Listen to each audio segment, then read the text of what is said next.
Welcome back to Orange Hat Reviews, everyone. Hope you're all having a wonderful night or day or afternoon. Wherever the hell you are in the world, I hope it's a good one.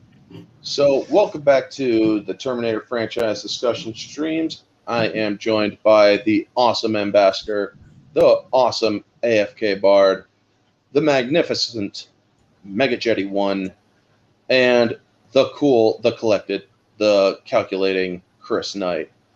We will be joined a little later, possibly be joined by our friend Marissa, who has joined us in the last two discussion streams. She is having a bit of a busy spell, so when she comes in, we'll let her in. If she decides to pop in. If she doesn't, that's fine. Real life does take precedence when when it comes to streams. That is what I always say. So in this stream, we are discussing the third installment of the Terminator franchise, T-3, The Rise of the Machines, starring Arnold Schwarzenegger, obviously, Nick Stahl as John Connor, Kristanna Loken as the TX, Claire Danes as the Kate Brewster character, and the return of one Earl Bowen with a cameo of Dr. Silberman. May I say that I was really glad that they finally gave us some eye candy in this for men. Right? I'm just saying. I don't disagree with that. The funny thing, I'm not saying that Arnold Schwarzenegger is not a well-formed man. That's not the point. The point is yes, he is. He's Mr. Universe. He's got a hell of a body. I admit it.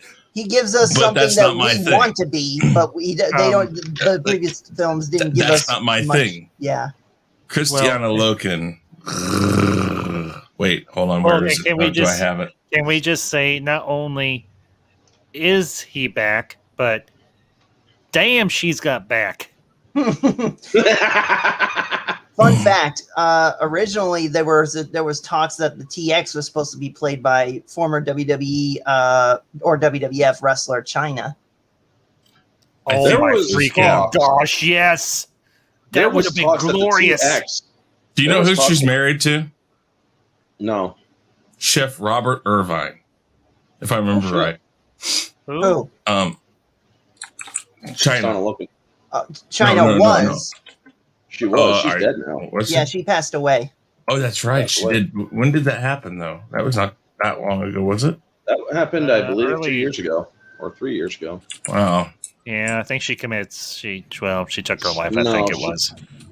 I thought it was an Okay. overdose of No. some kind. Oh, okay. I think it was an accidental death. Oh Yeah, yeah, it might have something been. like It that. might have been. Yeah, something like that. Yeah. Man, that would have been glorious. China and Arnold throwing down. That would have been bad freaking ass. Yeah, that It would would have have been worked. super badass. I have the talking points. I actually have a couple of interesting things. And I do actually want to give credit to where credit is due for where I have collected this information.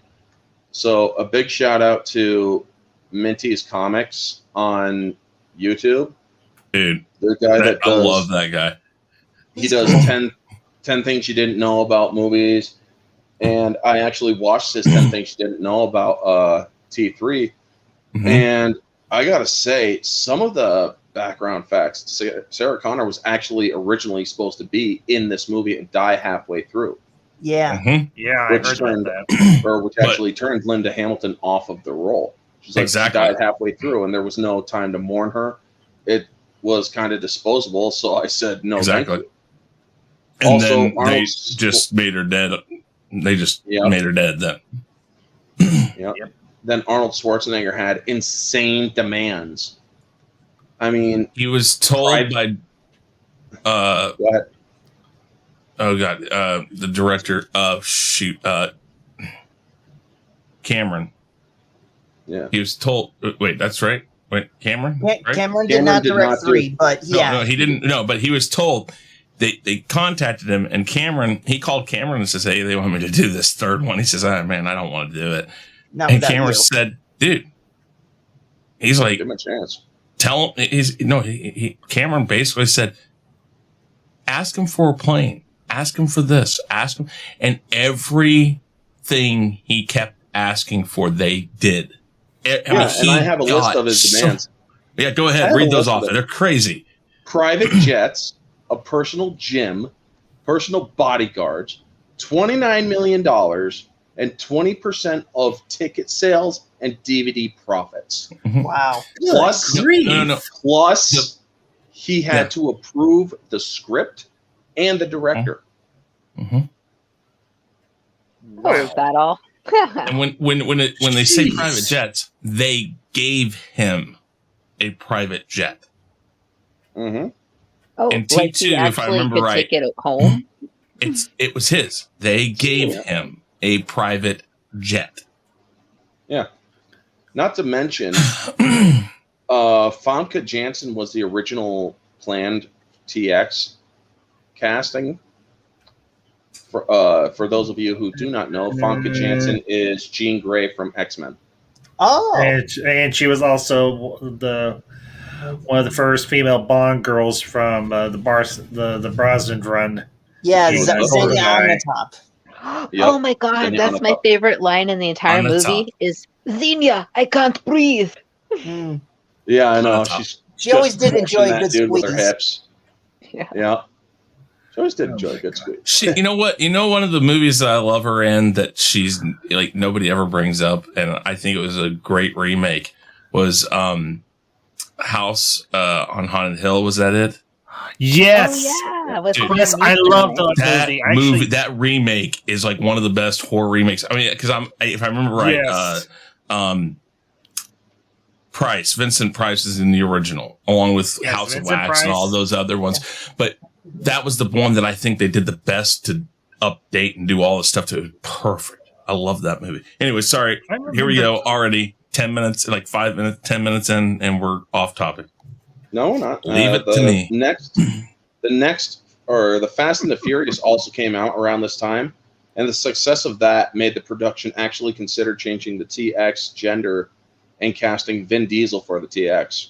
Oh. Kristana Loken came in and absolutely knocked her audition out of the park. Nice. Well, she is kind of a knockout, so that's not hard. Yeah. Yep. Of course, I As imagine. well. She's especially a knockout in Mortal Kombat Conquest. But I get it. I wouldn't know how to do Yeah, there you go. Thank you. Thank you very much. And Oh. the original script, this is the last thing that I had from Minty's information. The original script had John Connor working for an internet company, and the villain was actually called the T1G, which could turn invisible. Ooh. Oh, That would that have been would an have been interesting version. kick ass. Yeah, but Damn. do you really want that hot chick to be invisible? No, If it was Vin Diesel, but it wouldn't be the whole time. It wouldn't have been the Oh, whole there you time. go. No, just be Yeah. strategic. But damn, that would have been kick ass. It would have. But I could have seen John Connor working for a computer company. Oh yeah, he definitely Yeah, would have. totally. Well, I mean, he Well, was it acting makes- stuff. It would make sense because he's trying to watch for Skynet. Well, Yeah. not just that, but I mean, remember, he also thought he succeeded in destroying Skynet. So him getting a job at a computer company is him trying to get his life back in order. Because remember, growing up with his mother, he didn't have much of a real life. You know, constantly preparing for a war that he was planning to prevent. He thought he had succeeded, and therefore he had to get a life for himself. And so, yeah, him working with computers would seem natural because he was good at hacking computers. Yeah, and Epi the Awesome thing brings that up, considering he spent T2 hacking everything in sight. Yeah. Mhm. Man, could you imagine And- him trying to hack the T-Hex? He's like, you will give me a lap dance. I will give you a lap dance. You will speaking expand of your which, boobs to size I do double wanna- D times 3. I do want to say hi to the chat, Epi, the Oz, Stunning and Brave Megatron, Megajetty. I see you also in the chat. Mhm. Thank you guys for stopping in. And yeah, this movie, I do, again, thank you to Minty for all of this information. So It's getting great stuff. It is. Getting back into it, the opening scene is a reminder of Judgment Day and how Judgment Day may not have been prevented, because it shows the actual first shot is a city getting nuked. Mm-hmm. Yep. And it's like, okay, what the hell's going on? I thought Judgment Day was stopped. So then we get the narration with John Connor. Now, we discussed a little bit of this in the last stream, where there is speculation because of all of the changes in time and the changes of the future and the past and whatnot, because there is continuity error with with Nick Stahl being or his narration. They tried to kill me before I was born. That's correct. Or when I was 13, they tried again. If you are connecting this with Terminator 2, that is a continuity error. However, because he was 10. Yeah, because he was only 9 or 10. Or actually, he was 10. Yeah, actually, he was 10 because he was born in 85, because it was November when Sarah was still pregnant with him. And it was May when she got knocked up by Kyle.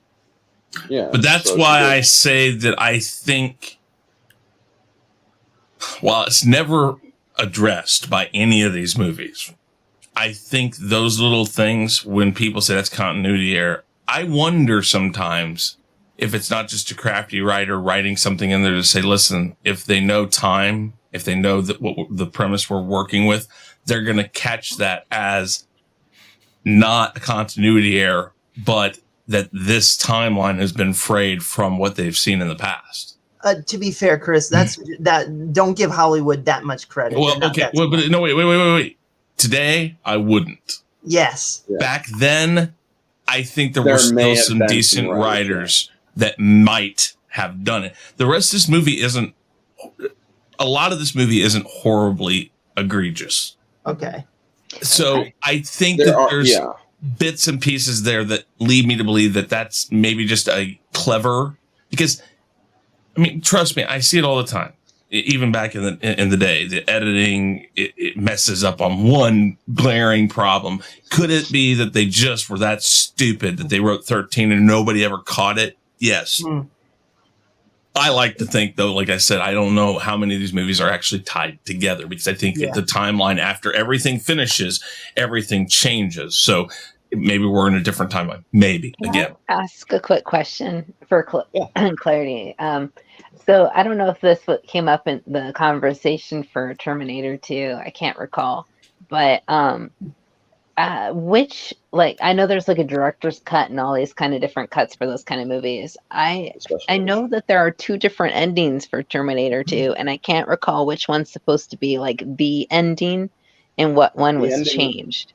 The ending that they originally wanted to use was an older Sarah watching John swing his baby daughter or his young daughter. So that was the original. Yes, that was I don't recall the hearing actually that. planned original. Yes. Yeah. I don't recall hearing that. What I recall hearing was the ending that we got, Judgment Day, was supposed to be the ending right from the beginning, but they were afraid test audiences might not like it, so that's why they had an ending where they successfully destroyed Skynet, and that was it. But thankfully, the test audiences did not mind the Judgment Day endings. That's why we got stuck with it. Mm-hmm. Okay. Well, also by using the Black Highway, they kept it as possibly open for another one, but also with Sarah's narration, it still also had a nice conclusive feel. Yeah, but that's T2. I'm talking about T3 here. Oh, okay. Well, T3, they actually do use a line from T3 in this movie, and we will get to it. From the T2 alternate deleted. Yes, from the T, and we will get to that. Okay. Another specifics thing that I do like with this is that the model or the T101 that comes through on this one is not a T800. It's actually a T850. Yeah. Slightly upgraded. Yeah, and that's an interesting thing, too, because in the video game Terminator Resistance, T-800s are still endoskeletons, but the endoskeletons covered with living flesh are called T-850s. That's interesting. Yeah, and I think, again, though, every game I've ever played, every movie I've watched, any of the stuff that I've seen that's add-ons and things like that, I've always taken it as, again, when you're dealing with time, the first movie splintered everything. So any one of these could be anything. And and maybe that's the difference between me and a lot of people who don't like Dark Fate or Salvation. I can look at it from a point that that is only if you truly do want to go into the time or into the deep dive of time. Well, you know what? I watched the Sarah Connor Chronicles, and I freaking loved that. And that was also Divergent, and I think it takes place right after T2. Yeah, it does take place after T2, but to me and I still enjoy that show. It's just, to me, the one problem that show and Genesis had was the fact that they had to time travel forward in time. Oh, that was stupid. I mean, that was because they were too lazy to use the 90s software and aesthetic, and not to mention they really didn't think it through. I mean, seriously, the best way to defeat it is just in the very lead up to the day where the world's supposed to end. Does that make any sense?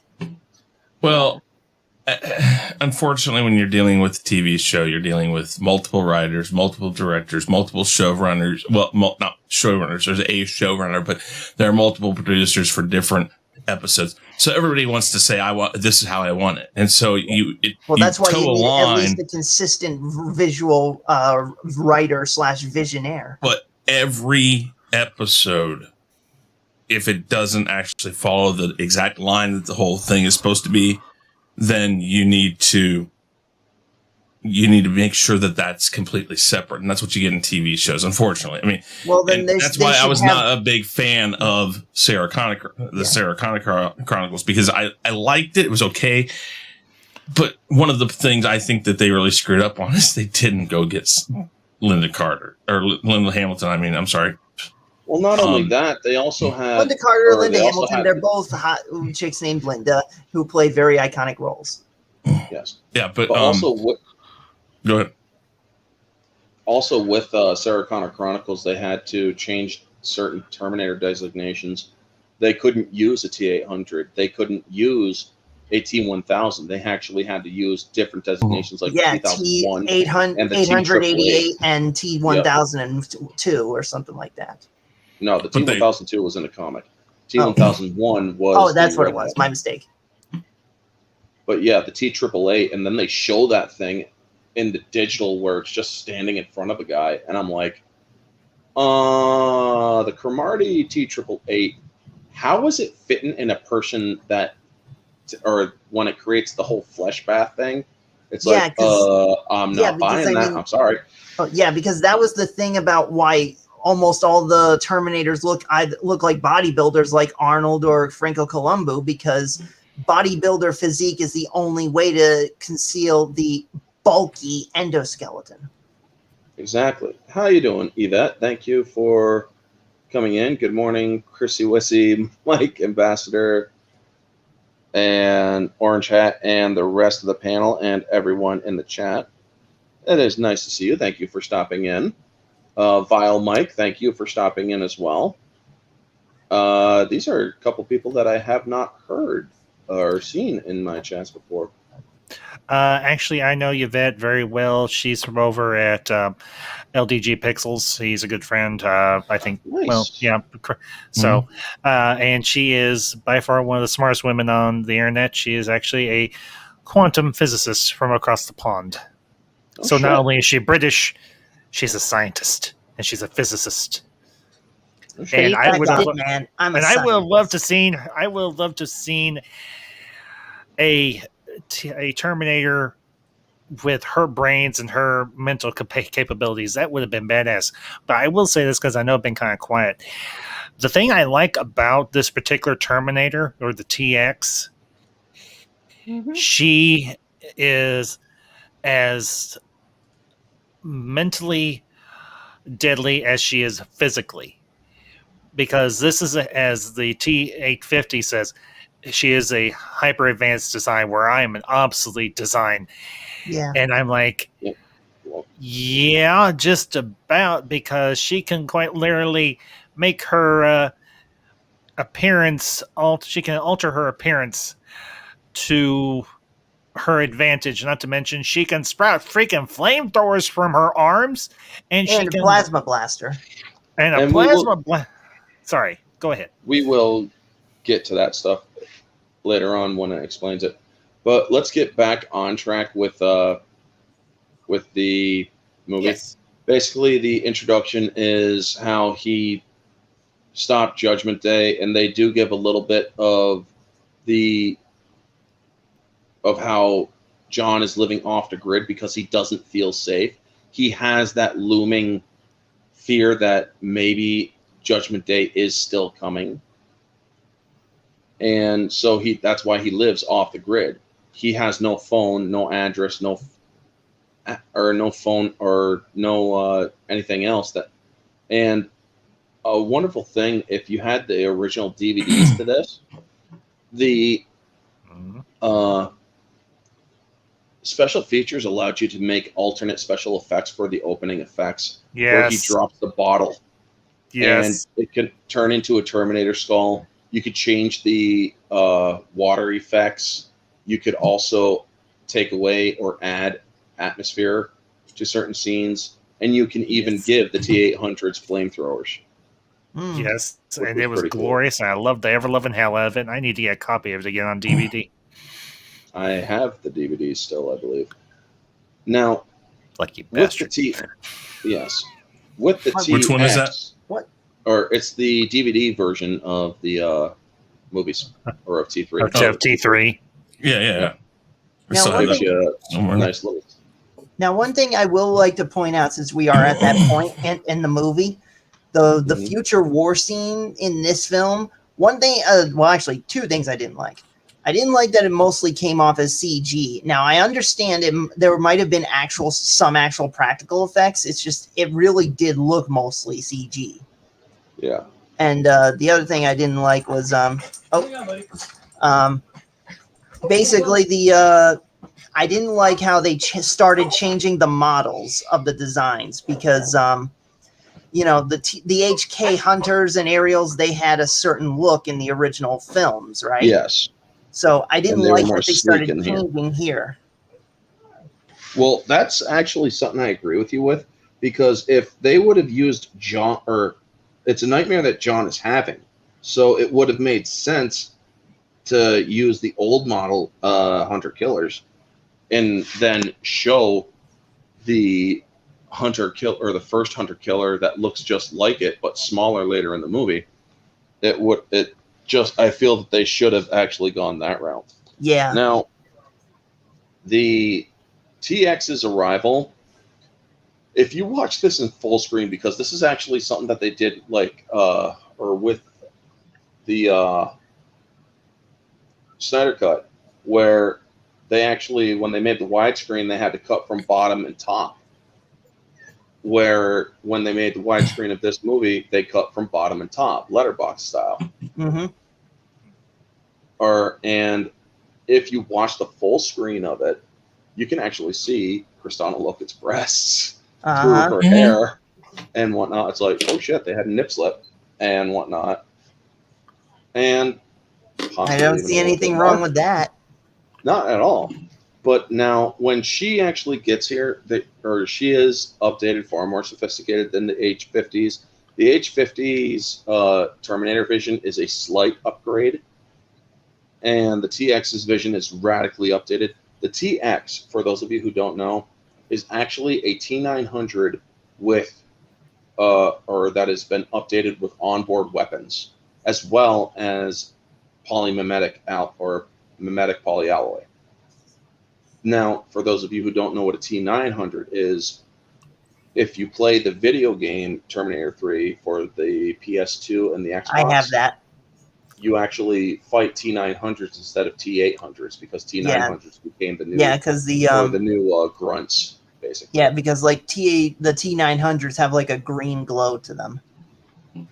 That and they are much sleeker. Yeah. And they're more they're more lithe.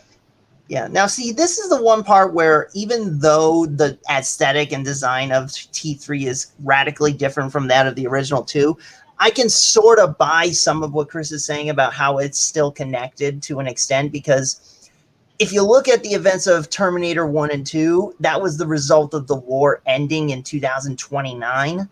But the events of the future war in this movie are like 2032.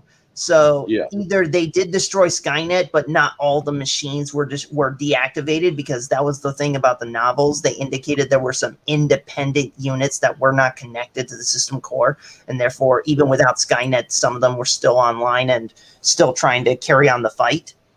So that could have been the case. The war could have gone on a little while longer, even without Skynet, for another 2 years, and that's why we got the events of T3 and such. Well, not to mention. Go ahead. Well, I was just going to say, if you remember what John said in the voiceover towards the end, he makes the comment: there was no systems core; it was software and cyberspace. Well, that's by the events of the third film, but that's not the case in the original timeline. The original timeline, there was a system core. Yeah, that's true. Now, the TX going after the woman actually went to get to try to pull money from an ATM and found that she couldn't, because there's a super virus going around the world. Now, the subplot of the virus is actually pretty cool. It does give you they keep mentioning this virus and whatnot, but then when the T-800 later explains what it is, which we will get to, it actually turns out to be quite significant. And then the Kristanna Loken starts driving. She sees the cop. She has to pull over, and the weaponry acquisition. It's like, this thing has onboard weapons. Why would it need a pistol? Probably because it wants to conceal its more advanced weapons until it's absolutely necessary. Exactly. That is another thing too it's like, what could it possibly be? What is a Terminator?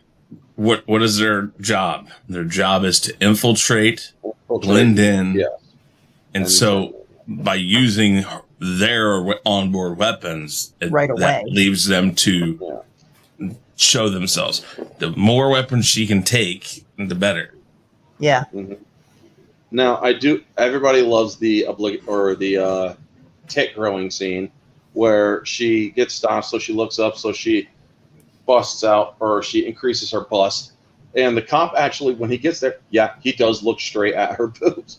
Now, in the full screen, you actually see that when she looks up at him, she actually says something, but they don't really there's nothing that comes out of her mouth, even though it's moving. However, I actually did some digging. She says, "Is there a problem, officer?" And it's like, okay.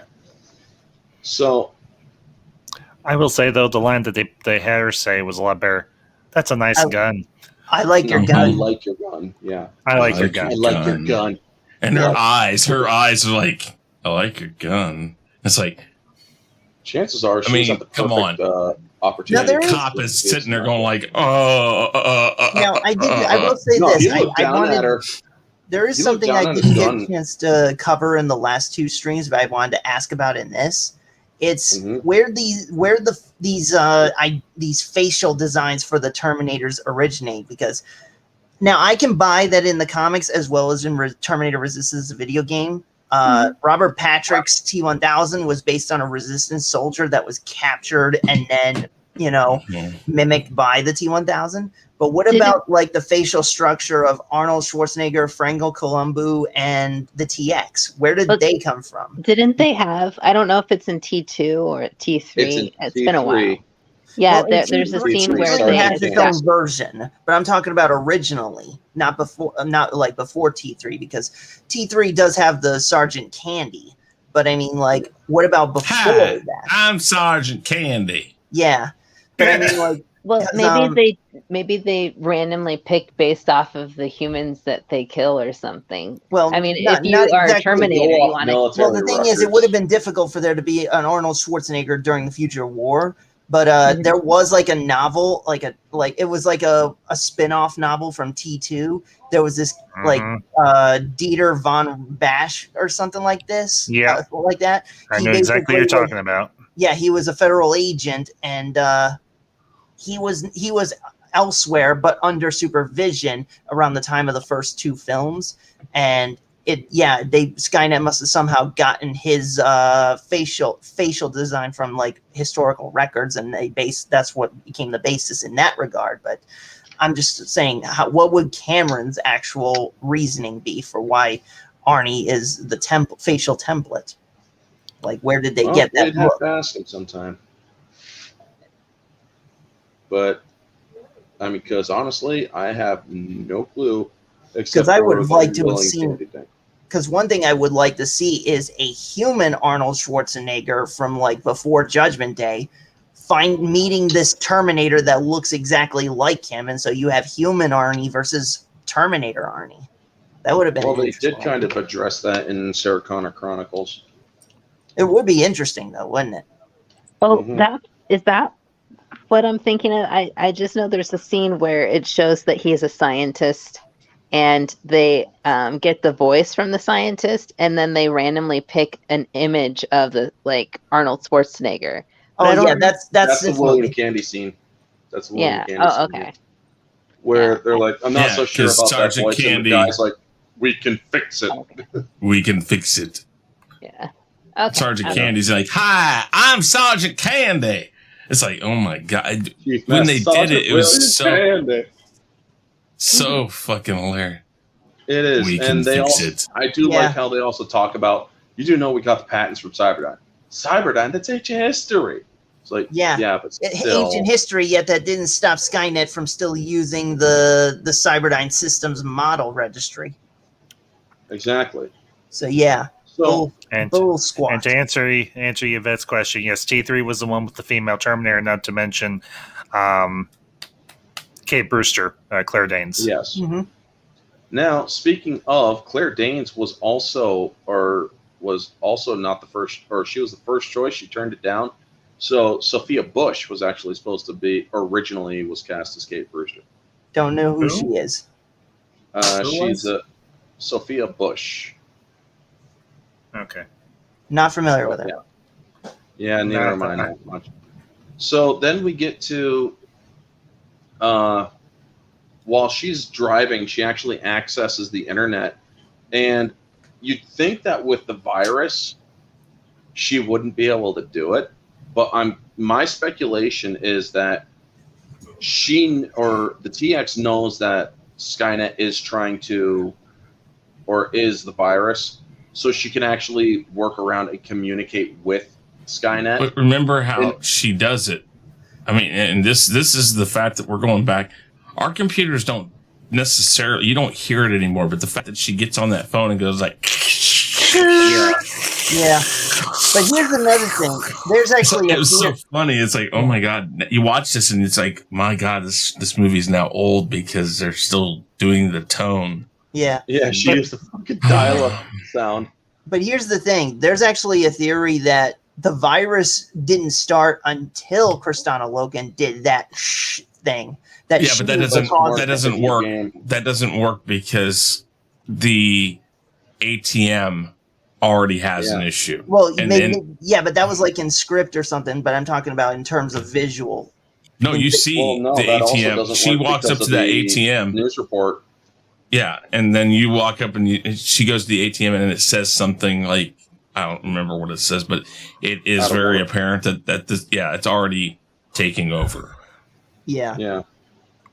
Because also with the scene coming up with Brewster and whatnot, which we'll get to, cutting issue or the arrival of the T-850.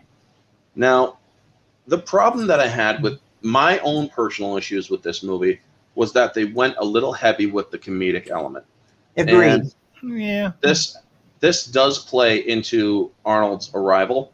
Also, there's cutting issues inside the bar. When he goes inside the bar, you see the blonde that is to his direct left. And then when he looks down and sees it's ladies' night, there's a brunette there, and then when he starts walking in, the blonde is there again. So I am going to call out the goofs and stuff. As I said, this is more of a review and discussion. So there is cutting issues inside the bar, plus the Elton John glasses. Yeah, they get a good laugh, but honestly, I didn't think they were necessary. Also, No. Epi the Oz did say early on, what was it? He made a nice little freaking hilarious comment. You know Where what is it? bugs me about that is that they're trained to blend in and be not noticed. You'd think he would be aware of his surroundings and such. You know, like just putting those on was just like, what? Why? It's just the comedy. Yeah. There actually And that's is a fan cut of Terminator 3: Rise of the Machines that's more serious and less goofy. It's called the Terminator 3 Skynet Paradox, if anyone wants to look into that. I'll have to check it out sometime. Yeah, You know, it really that's is all well and good, awesome. but we all know the most important contribution to the plot opening of the film is the T-800 committing a hate crime against a brave member of the LGBTQ community. So yeah, he goes up to the gay dancer, who actually does happen to be somehow wearing excessive sized or extra sized leather. But you don't have to think about that, because that's not the point. The point is that he is scanning people and scanning their clothing. So that's all that matters. I think I've heard that argument before. It's like, how did this guy just so happen? It doesn't matter how. He just knows that's the one he has to go to. Real quick, if you can highlight Vile Mike's last comment, at least that last one I see. Yes. I think this is a good point, is that each time that comedic element came in, okay, so the first one's fairly serious straight across. There's moments that Sarah and her roommate and stuff like that, there's moments that are funny. But in the second one, it's literally like, what do we do with Arnold? We can't have him be him exactly the same thing. Okay, let's make him good. Okay, that's great, but he's still the same thing. What do we do? Well, he's teachable. Okay, so then we have the kid teach him things. And those things are going to look awkward. I mean, one of the worst scenes in T2 is his smile. It's like, which is actually why they cut that part out. Well, he's attempting to blend in, though. He's unfortunately following all the things that John Connor's saying that aren't cool and doing them, which is kind of funny. But because of that, I think it's a good point, is that each time when you add the fact that he remembers, and I say that it's not true, but the fact that now they have the scene where he pulls the shade down and he finds a thing. So either this is something now that's been programmed into them, because again, this is a different model, that they know this stuff. It's interesting. And again, I think that might be something that leads to a different timeline, is that he remembers something that he already had happen, but in somewhere else. I can buy that happening with humans. They get this experience of deja vu, but can that happen for machines as well? Well, if you go off of your theory about how you have those alternate futures, the John Connor who was in Terminator 2 could have grown up and come across the same situation and actually programmed it with all of his memories of things that happen. Except technically, John didn't actually reprogram this one. When this one's reprogrammed, he was supposedly a story. A story he told Brewster or whatever. But also the other thing you have to remember is that I guess they call it for humans muscle memory. Mm-hmm. What if the collective mind of Skynet, even though it may be different timelines, the collective mind somehow being, if this is a close timeline, because again, let's go a little out there, with different dimensions, different timelines, if they're close enough, perhaps some of those things transferred within that. I mean, this goes off into just crazy terms, but it's stuff that they theorize might be something that if you are a close enough copy to something, if you have two copies of yourself in different dimensions, different timelines, whatever, and you're close enough, though, that those two could be so close that things you might dream of or think never happened to you, but they happen to another copy of you. So this again, if you want to go really deep into the whole time idea. Well, the way that I So- see him remembering the keys is because this is one, it's slightly a more advanced model. Two, Mhm.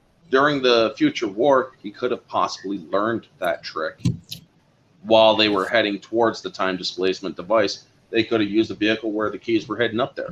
So he would have probably thought. Also, the date is July 24th when he winds his chronometer down. It's July 24th, 2004. Now, then we get to the TX successfully killing 3 lieutenants of John Connor: Jose Barrera, William, and Elizabeth Anderson. The comic actually showed the death of the other Anderson girl. She was like in her bedroom upstairs playing video games with her back turned, and it just shot her in the back of the head a few times. I just want to know what I really wish they would have done in this is gotten that kid back from T2. But I think, again, that leads myself to believe that, again, different timelines, kind of, because the way they describe which kid Brewster are you talking in this, the one his friend in Terminator 2. Yeah, Tim. But again, what we know, and he even mentions it, he's like, if what happened in T2, because he has memories of that. So that, again, some form of T2 has happened in this universe. He states that messed up something, remember? And so, again, there's a lot of give and take in these movies. You got to take some of it. Yeah. But, well, what I was getting at with the kills, or the TX's kills, each one is excessive. She shoots Jose Barrera once in the head, and then she just keeps firing like 3 other times. Then she gets up to William. She just empties the whole clip right into him. It's like, do you have extra clips? Or mags, rather? Well, she killed the cops and took his gun. She must have taken his clips as well. Maybe, or just he would can she probably make her own? Well, and here's the other thing, too. Any good cop is going to have extra clips in their vehicle. So, just saying. Or on their belt, actually. I mean, there's a reason for her excessive killing, though.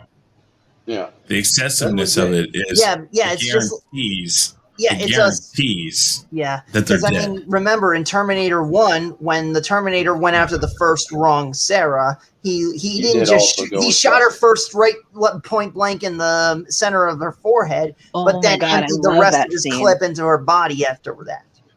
That was so awesome. Like when he's like, Sarah Connor, and she's like, yes, and then he just like shoots her. Yeah. I'm sorry. I sound like I'm a dark person, but it's funny.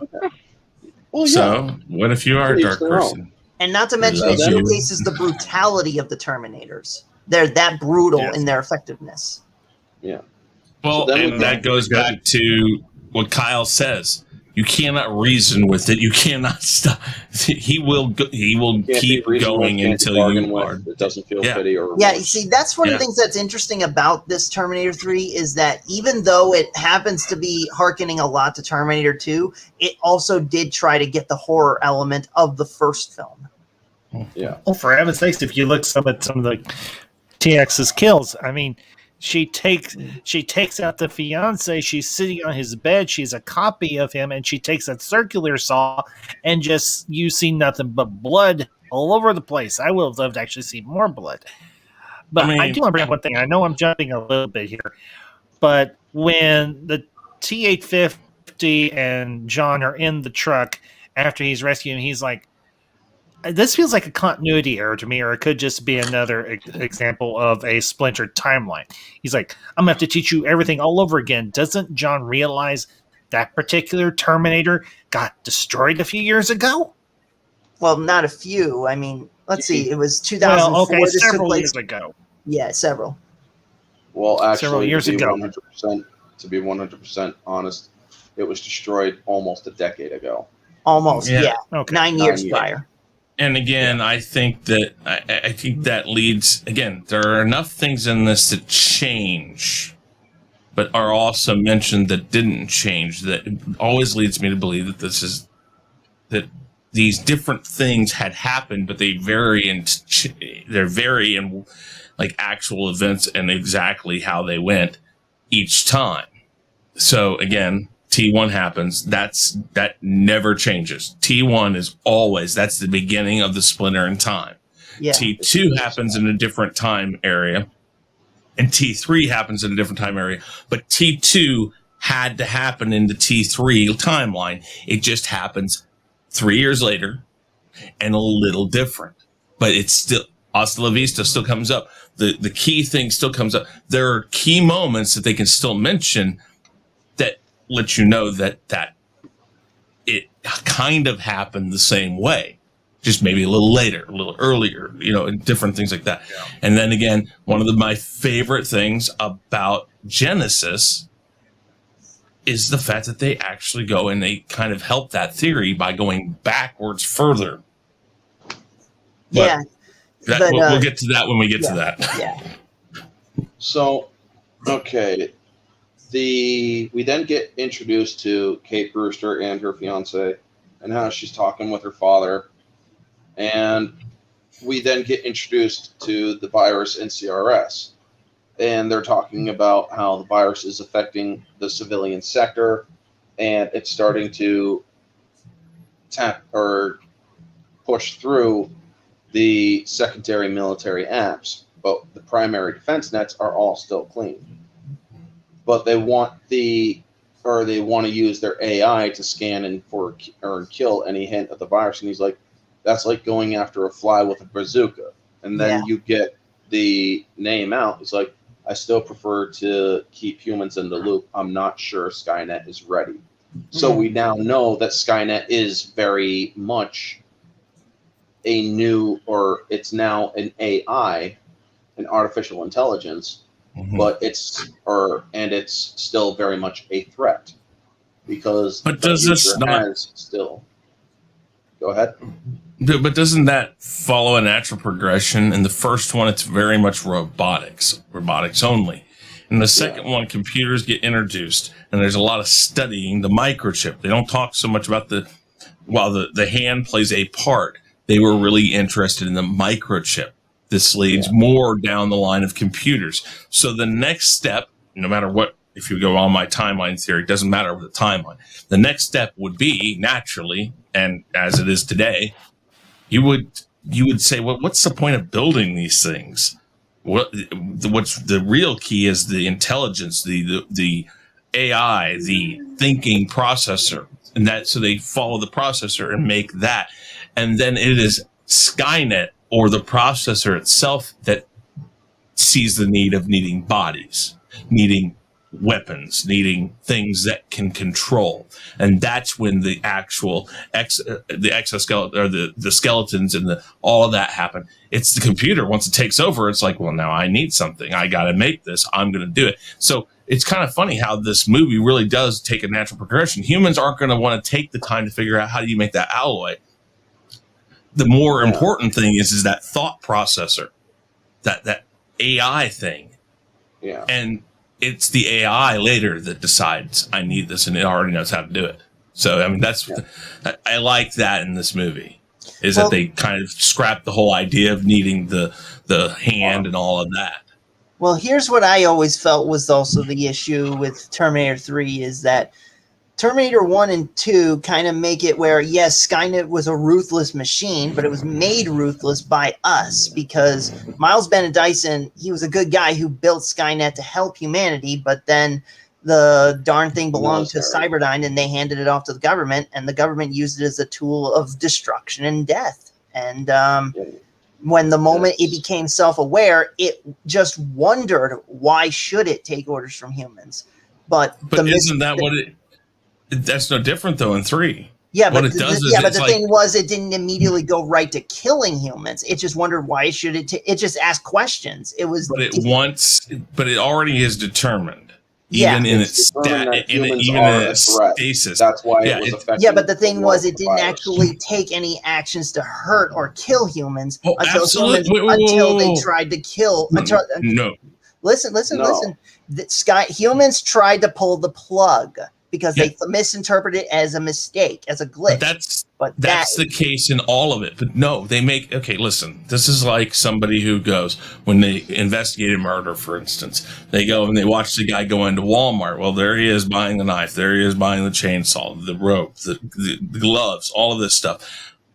The virus that Skynet plants is the rope, the knife. They are already planning. I'm going to take over, but I have to have something that makes them put me in action. How do I do this? I will play like I'm still in a stasis because it isn't live yet, but it's figured out some way to infect. So it sends its own self out to infect things. And the only way it's going to get fixed, it knows, is eventually it'll get turned to. Then they try to pull the plug, which has always been the thing. The thing is with Judgment Day, nobody knew exactly how it happened. They just knew that they tried to pull the plug and they were viewed as the enemy. But they don't know if they were, we don't know how it came online. We've never been told that. I like that about Terminator 3 is that this is a very plausible situation. Yeah.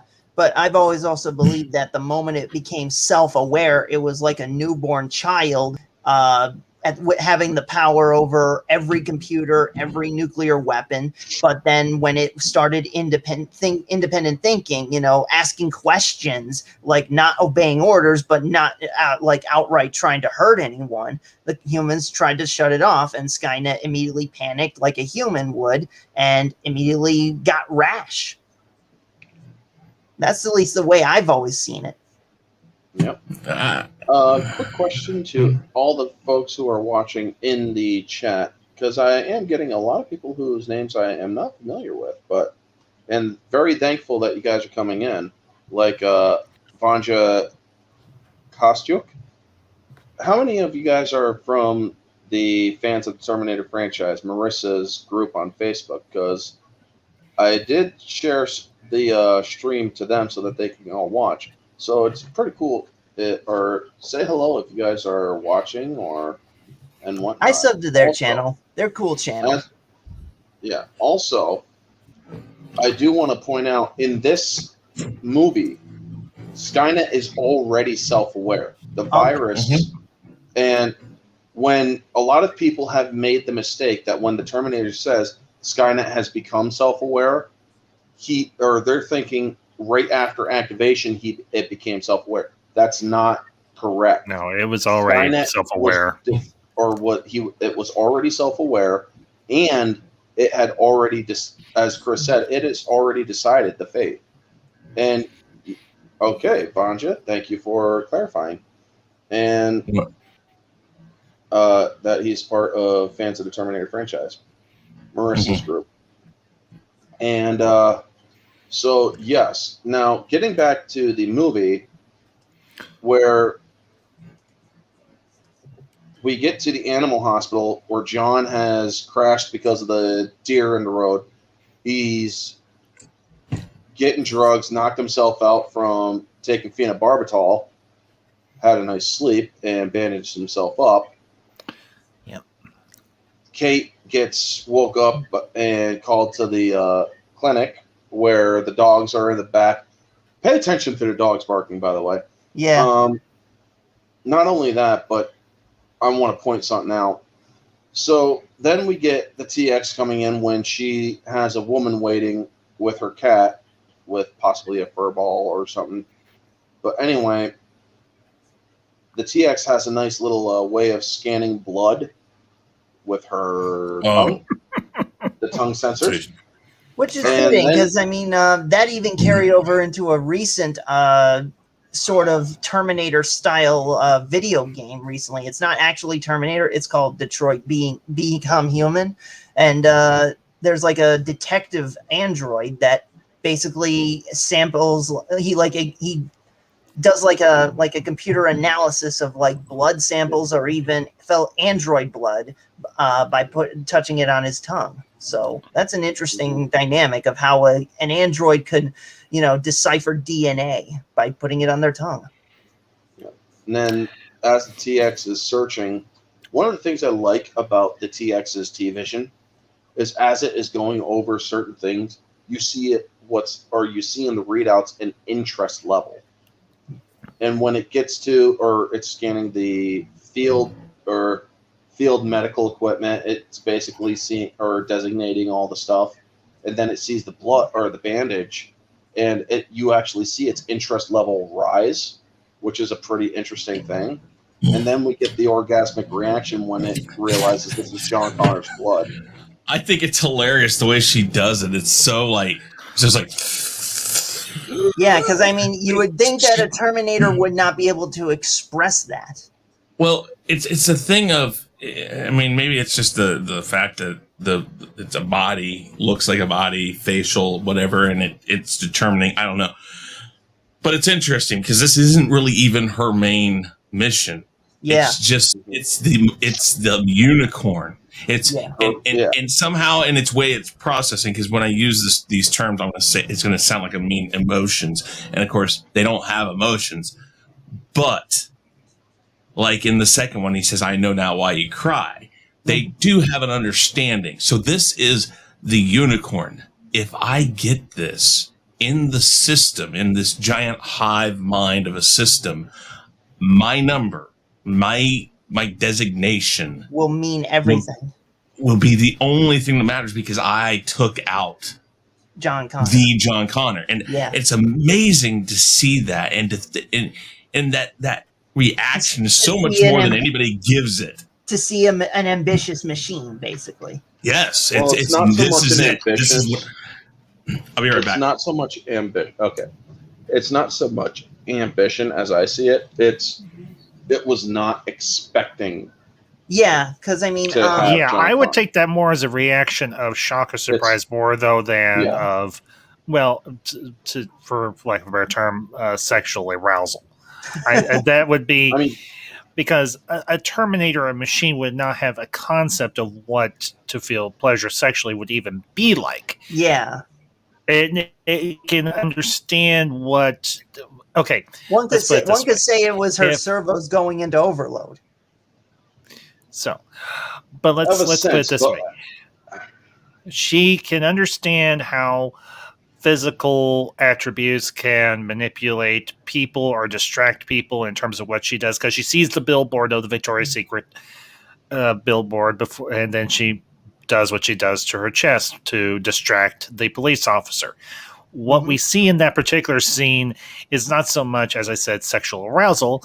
It's more of this is an unanticipated vector that has, or element that has been entered into the equation of the machine's programming.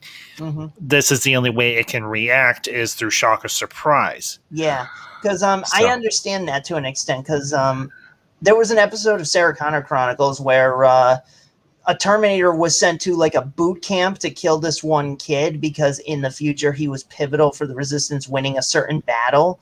And thank you for stopping by. But then but John, he was there, and he knew that this kid was going to get killed if he didn't do something, and so he had to do something ballsy.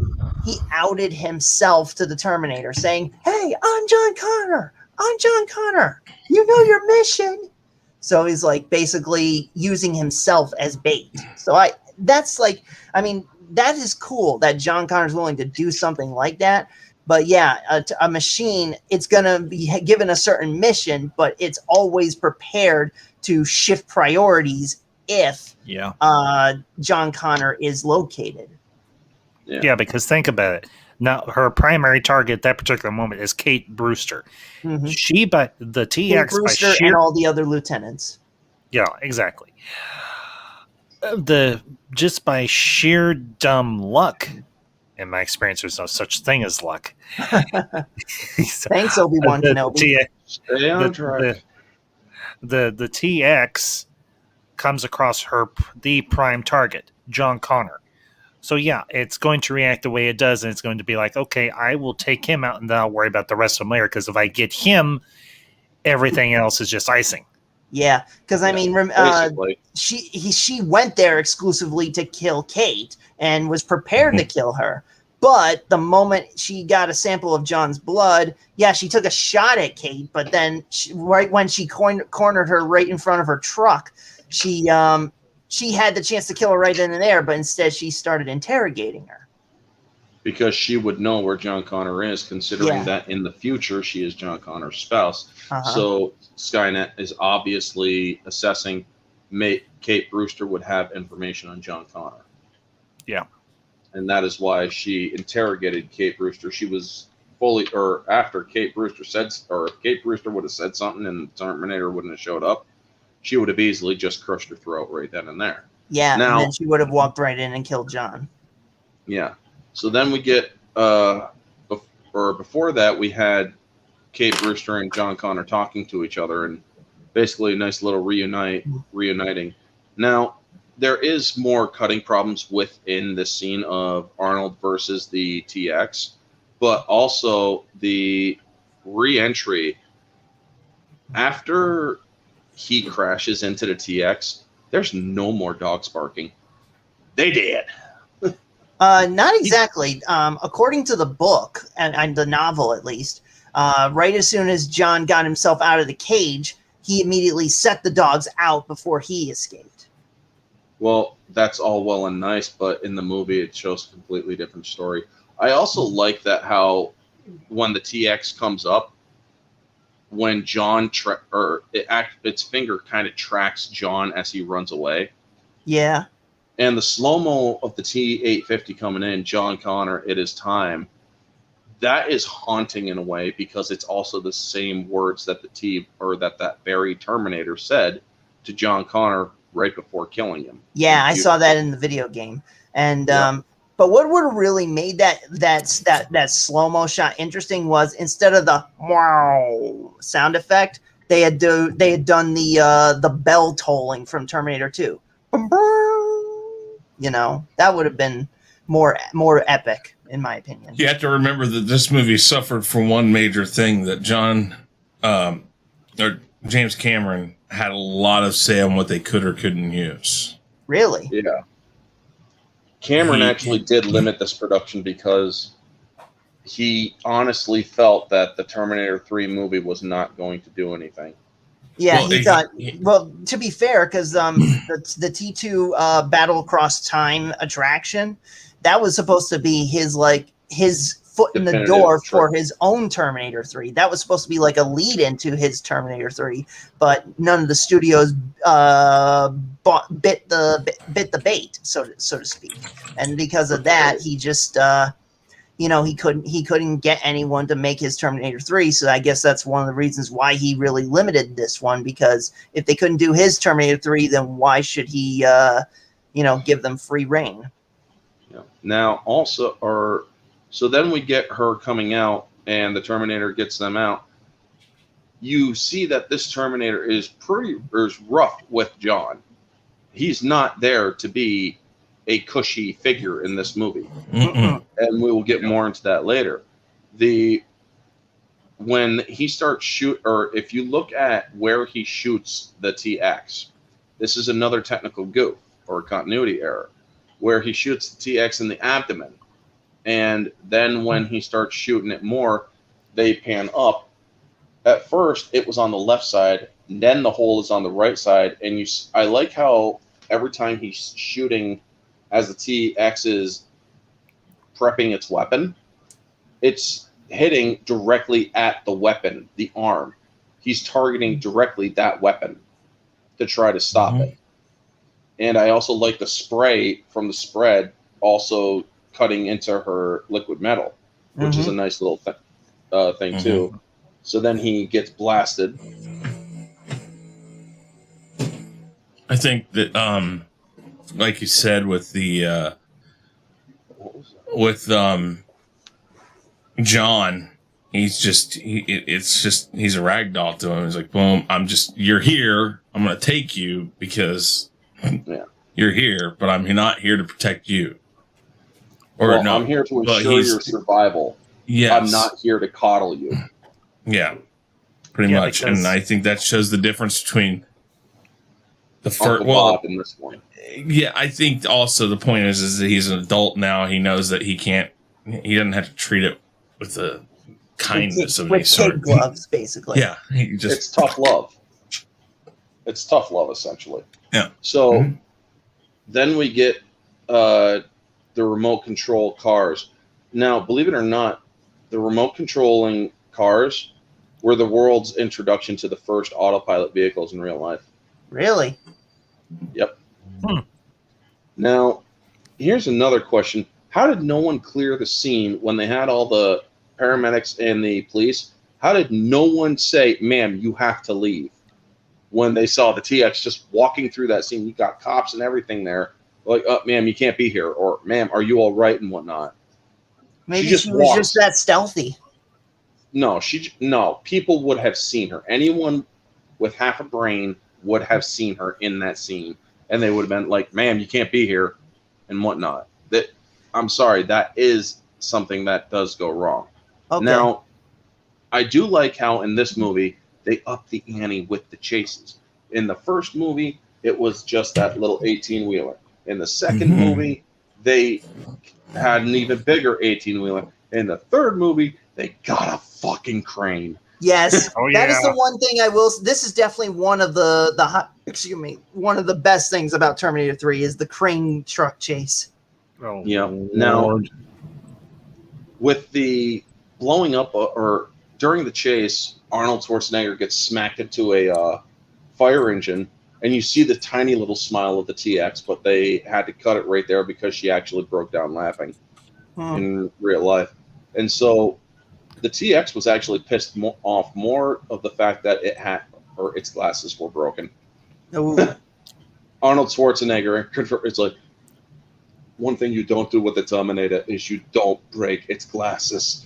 And so, yeah, because I mean, you can kind of figure that out by the first film, because right after Sarah, knocked him off his motorcycle near the end of the film, he got run over by the tow truck, and he already lost his sunglasses, but the tow truck just really messed him up. That's why when he said "get out," he had it was like in a "don't F with me" attitude tone.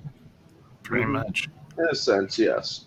Now, if you pay close attention to the sound mixing with the TX destroying the fire engine, you can actually hear a big cat or another big cat sound where it's more like a jaguar's roar or roar instead of roar, but a roar. I can't make the sound because it would sound god awful, but it's like wow, but a lot more high pitch. Yeah, like the sound that Simba does when he tries to roar.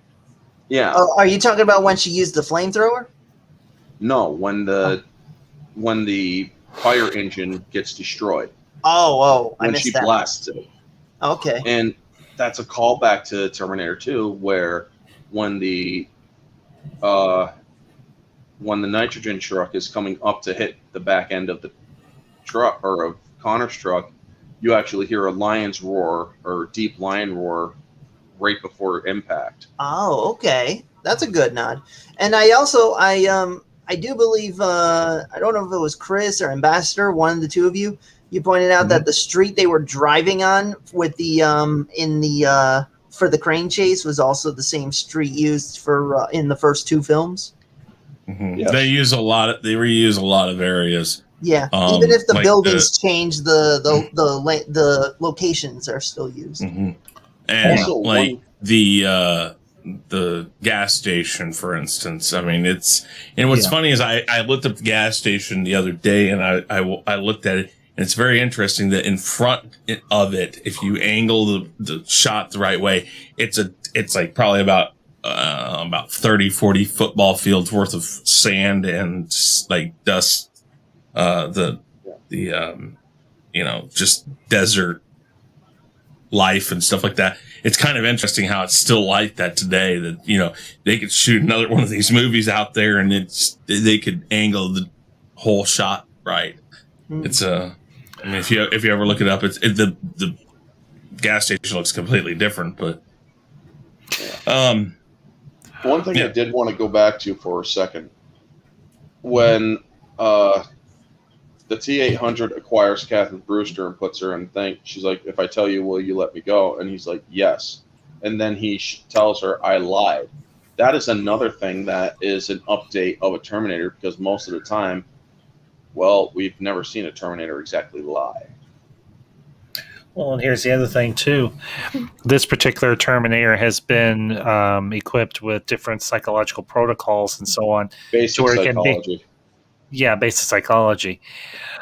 And it does show that both the Resistance and potentially the Skynet is learning to upgrade, has learned not only to upgrade the hardware that the Terminators operate with, but also the software.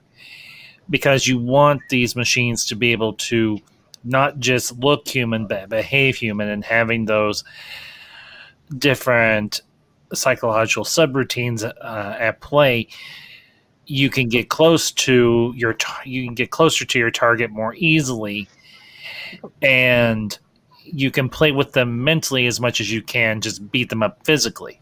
Yeah. Well, they technically already accomplished that, though. Like in Terminator 2, that the one liquid Terminator was totally normal when he went up and talked to people.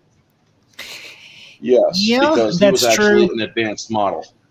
Yeah, but here's the thing. That was more interpersonal type of protocols. What this T-850 had was more psychological subroutines, which is a lot more in-depth.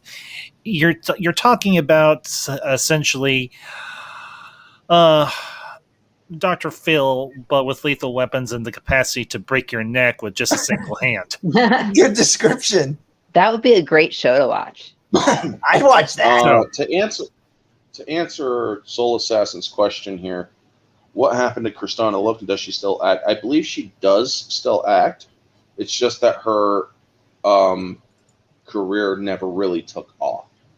She did that's because she got mixed up with Uwe Boll. She did. Mixed up with what? She got mixed up with Uwe Boll, who does those dreadful, absolutely horrendous video game movies like Blood Rain. Just saying. Last thing I saw her in was a few other ones. Yeah, last thing I saw her in was the TV show Burn Notice from 2011 to 2012. Mm-hmm. I remember that show. I actually liked it. Yeah, it's a good show. As for Scat Buys, a bunch of bitchy little girls. As for JM 2021, the reason why Edward Furlong he was actually intended for T3. He just got into partying too much. And also him and Nick Stahl are friends. So, and what's funny is after this movie, Nick Stahl got into that. But Furlong actually said that he knows he messed up. He said he says he really wished he would have been able to shoot the movie. But at the same time, he says that Nick Stahl captured a lot of who he thought his character was. I have to agree. I think it takes a lot for somebody who knows they messed up. One, I'm not sure where he's at nowadays. I think he's straightened out. He doesn't act anymore. I think he does art or something like that. But well, that's good. I think it says a lot for him to say. It says that he knows that, but it's also kind of a compliment to say, hey, I think this guy did a good job being the character I already had. Yeah, I have to agree. I think Nick Stahl did a very good job. The last movie I saw Nick Stahl in was actually Unusual Behavior. I really liked him in that movie. I need to review that movie. Well, I will say this. Nothing against Furlong, Stahl, or Bale, but I will say I really, really wish they had just stuck grown-up stuck with Michael Edwards as grown-up John Connor. I mean, he did good as... From Terminator? Yeah, from Terminator 2. T2. Yeah, the Future War opening. Worked. I mean, he just stood there and looked the part, but Michael Edwards actually did a recent fan film, the Skynet, and he reprised his role as future John Connor in that, which is good. So, and in fact, it was so good, I wish he had done, more of older John Connor in the films. Now, during the crane, while Arnold was on the crane, you actually see him go through a building. Oh, that was bad. Building was actually a facade built on the side of another building so that it didn't damage the building it was built into. Oh, Yeah. Also, and I think that building might have been like maybe where they did the filming for the police station from the first film. Wouldn't surprise me. Sure. Yeah. And by the way, I really would like to see, someone recreate the police station, both interior and exterior, just to showcase what it would be like if it were still around. Well, and not to mention, can we just talk about? I mean, granted, this is the early 2000s. There's a lot of studios are still playing with CGI and so on, and for certain elements, it's warranted. But can we just give a little show of love to the practical effects team for this movie? They busted their asses, and they made some of these, particularly that chase scene, look really, really, really excellent. I mean, they did. I would say some of the action set scenes with the practical effects looks just as good as the first two Terminators. I think maybe in some ways might be even better than the little bit of Genesis that I did see. Now, true. Now, we do got to get back on track here because we are still in early phase and we are already in hour 16 in. So, Sorry. It's okay. It happens. So when we get after the escape, you see Arnold Schwarzenegger or T-800 grab John, or 850 grab John and do all this stuff, and then he's like, no sign of brain trauma. Yeah, I'm fine, thanks. And we learn that was different Team 101. And so then he checks Catherine Brewster, and he's like, I thought I was the one, or then we find out that they go to the gas station, and you can see that this Terminator is not programmed the same way as the others, or as Uncle Bob. He's just slamming things into that thing. He then checks out the sunglasses, grabs the sunglasses, and then the whole tuck that I am thing. I'm like, oh my God, seriously, just drop that shit. Because honestly, it didn't. It's like I will say this: the talk to the hand gag was the one gag that worked, in my opinion. That was the funny the way it did, because it did show that it was learning. Yeah. Now, when it took it seriously, though, it thought. That does show learning, but what it does is, okay, this is his proposal. I have to talk to his hand for him to understand what I want. Yeah. Yeah. Also, we learned that the TX was, before they stop at the gas station, the TX is designed for extreme combat. Its onboard weapons include nanotechnological and transjectors. The false chest that Arnold wore for the mechanical repairs that it had to do, switching out the power cell and whatnot, I thought was actually very well done. The first fake skin that they had did not come off very well. That actually shows it in the bloopers. It comes off really badly. Yeah, but, the fake skin, though, did really look fake with how rubbery it was like in this film. Because, you remember how in the original film, when the flesh was getting torn apart and all that, it really looked like it was real flesh. But in this, it looked like just rubber. Yeah. And then we also learned that the TX was sent back in time because he couldn't be located to eliminate his lieutenants. And that is that is quite the tactical advantage. Now, in old war, like Revolutionary War, you did not go after officers. That was a faux pas. But as war did go on, or as war evolved into a more or less personal stake, you actually did have to go after the lieutenants and officers because, well, if you cut their heads off, the leader then has to figure out shit for himself. Yeah. And that's what would have really, you could still have done a Terminator movie without John Connor needing protecting. You could have just had, picked any one of his most pivotal officers, or even a common person who was not like a major officer, yet played a very significant role that needed eliminating. Exactly. And also, when he tosses the fuel cell out and it gives a mini nuke, he's like, when ruptured, the fuel cells become unstable. Relax. And then you hear freaking Kate freaking out. Let me out. Relax.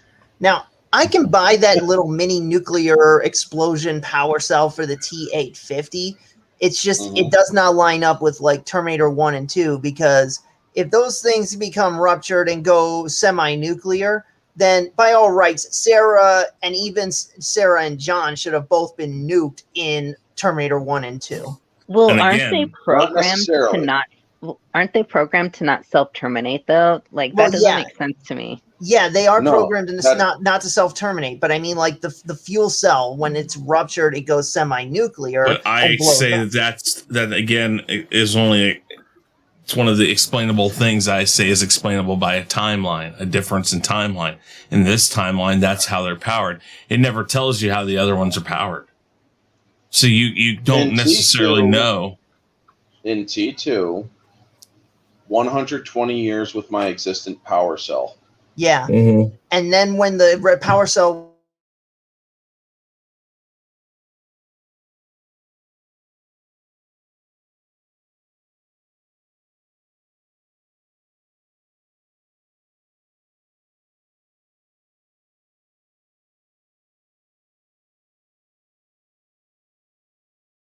the fuel cell was ruptured, but it didn't like cause a nuclear explosion. It just emitted a lot of electricity.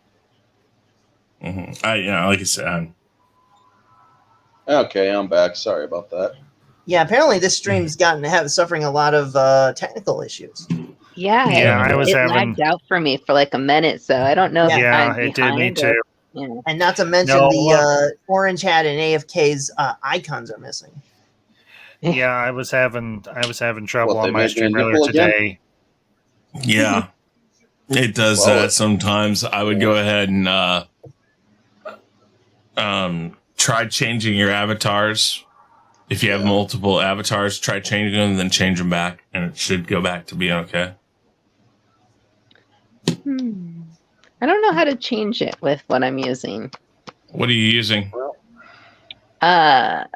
I'm using it opened up in Twitter. That's how lame I am. I don't know how to use anything else. It did? Yeah. Oh wait, no. It should show down at your bottom. Yeah, there you go. Hey. There we go. There we go. Hey. But yeah, going back to the fuel cells or power cells, the power cells are not specific, but the 850s were designed with fuel cells or nuclear or hydrogen fuel cells. Yeah, or power but cells. The original 800s were more electrical, so I can understand that. Yeah. So it also makes sense because if you pierced it, it would have went semi-nuclear, where the first Terminator, frickin' Reese, puts a goddamn pipe bomb right in its abdomen. Yeah, and then Sarah crushes it. Yeah. And then also you have the other one frickin' burned to death, so... Boop. So then, okay, we now get, where are we? John Connor basically remembers a little bit about their past together, Kate's past, with the whole Mike Kripke's basement thing as they're back. And he explains to her, imagine that you're going to do something important with your life, something amazing, but there's a catch. Something horrible has to happen. And you couldn't live with yourself if you didn't try to stop it. And that's the interesting... And that's, to me, the interesting thing about this film. This is a film where John Connor really is conflicted. It's like, on one hand, he does not want this war because he doesn't want the burden of 3 billion lives burning just so he can become the leader of humanity. But on the other hand, as we saw in the beginning, when he was like living on the run off the grid, he was like, it's like he did not like his life. It's like, just like in the first Terminator film, it's like he wanted that special thing that he feels like his life is going nowhere. So he's really conflicted between his destiny and what he wants. Yeah. Well, yeah, and because if you look at the first two movies, and you with this movie as well, the burden of the future has now been passed from Sarah to John, because Sarah has been taken out of the picture. She's off the table. She's dead. I think it was leukemia. Yeah, And in the original novel for T2, she actually lived into the future war and died like just months before the final battle. She was trying to rally reinforcements from like Mexico, and they were attacked by a Skynet ambush. Yeah, well, in the first ending of T2, she lived all the way for John to be grown up with a kid. So yeah, but the interesting thing is we've kind of delved into this topic. Well, you can delve into this topic with the first two movies, but John really says it. I may do something great, but something horrible has to happen so that I can do that great thing. But at the same time, think about the burden not only that he carried, but that his mother had to carry. And this is a family that has been cursed, in a manner of speaking, with the knowledge of the future, or a possible future that's absolutely horrific. Sarah goes off the deep end, in a manner of speaking, trying to prepare John and trying to prevent the war from ever happening. John completely abandons having any semblance of a normal life to stay off the grid so that he cannot be tracked down. But even in his dreams, it weighs on him. It grinds on him, and you can see it in his face. You can see it in his eyes that he just is haunted.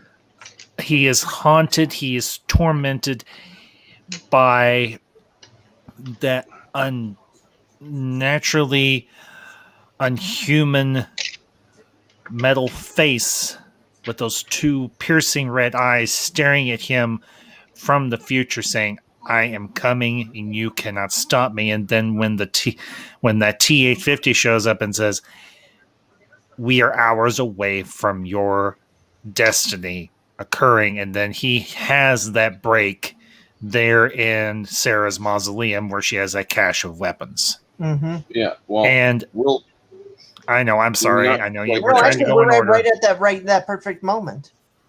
Well, hold on until we get there. Okay. Yeah, so, I'm sorry, Orange. We then do get to the cemetery scene because they are taking it, or he takes him straight to Sarah Connor's crypt, and the TX then kills the fiance. Now the coffin, I love the coffin scene because he's like, no, that's Sarah Connor. Stop. Then he opens up the thing and he's like, Sarah Connor was cremated in Mexico. Her ashes were scattered in the sea. Yeah, because he said he didn't even know where she was buried because he hit the road the day she died. Yes. And I couldn't do that. And the way he says it is... the will. Yeah, the way that he says it, it's like, I never even knew. Like, he had totally cut himself off from that. He's like, she died, I left. I was on to the next thing. But that was how he was.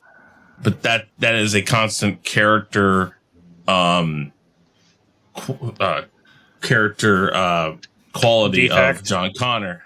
Well, a defect, but it's part of who he is that his mother trained him that when one thing died or didn't go through, you moved to the next. It was just go, and that shows up when he ruins his bike, or when he runs into the deer with his bike. He doesn't even worry about the bike. This guy everything is expendable to him. It is just move on to the next thing. And so again, the way he stops for a second here and actually thinks, I never even, it's like I didn't even come here, and then he finds out that.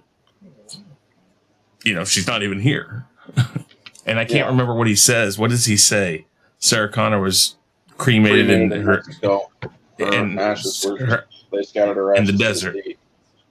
or something like that. Yeah, in the sea. Yeah. In accordance with their wishes. Yeah. Yeah, in accordance with their wishes, they also stored the weapons in accordance with their will. Now, as this is all, this is where we get the repeat of the deleted scene or the alternate deleted ending. Yeah, from of Terminator T2. 2. Every day after this one is a gift. She said, "We made it. We're free." And I guess she really didn't believe that.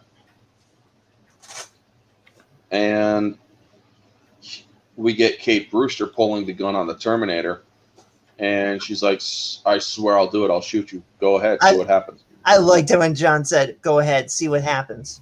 That was that was awesome. Because she looks at him. And that's when the Terminator just reaches up, boom. And if you show that in frame by frame, you see Arnold Schwarzenegger blow out his cheeks,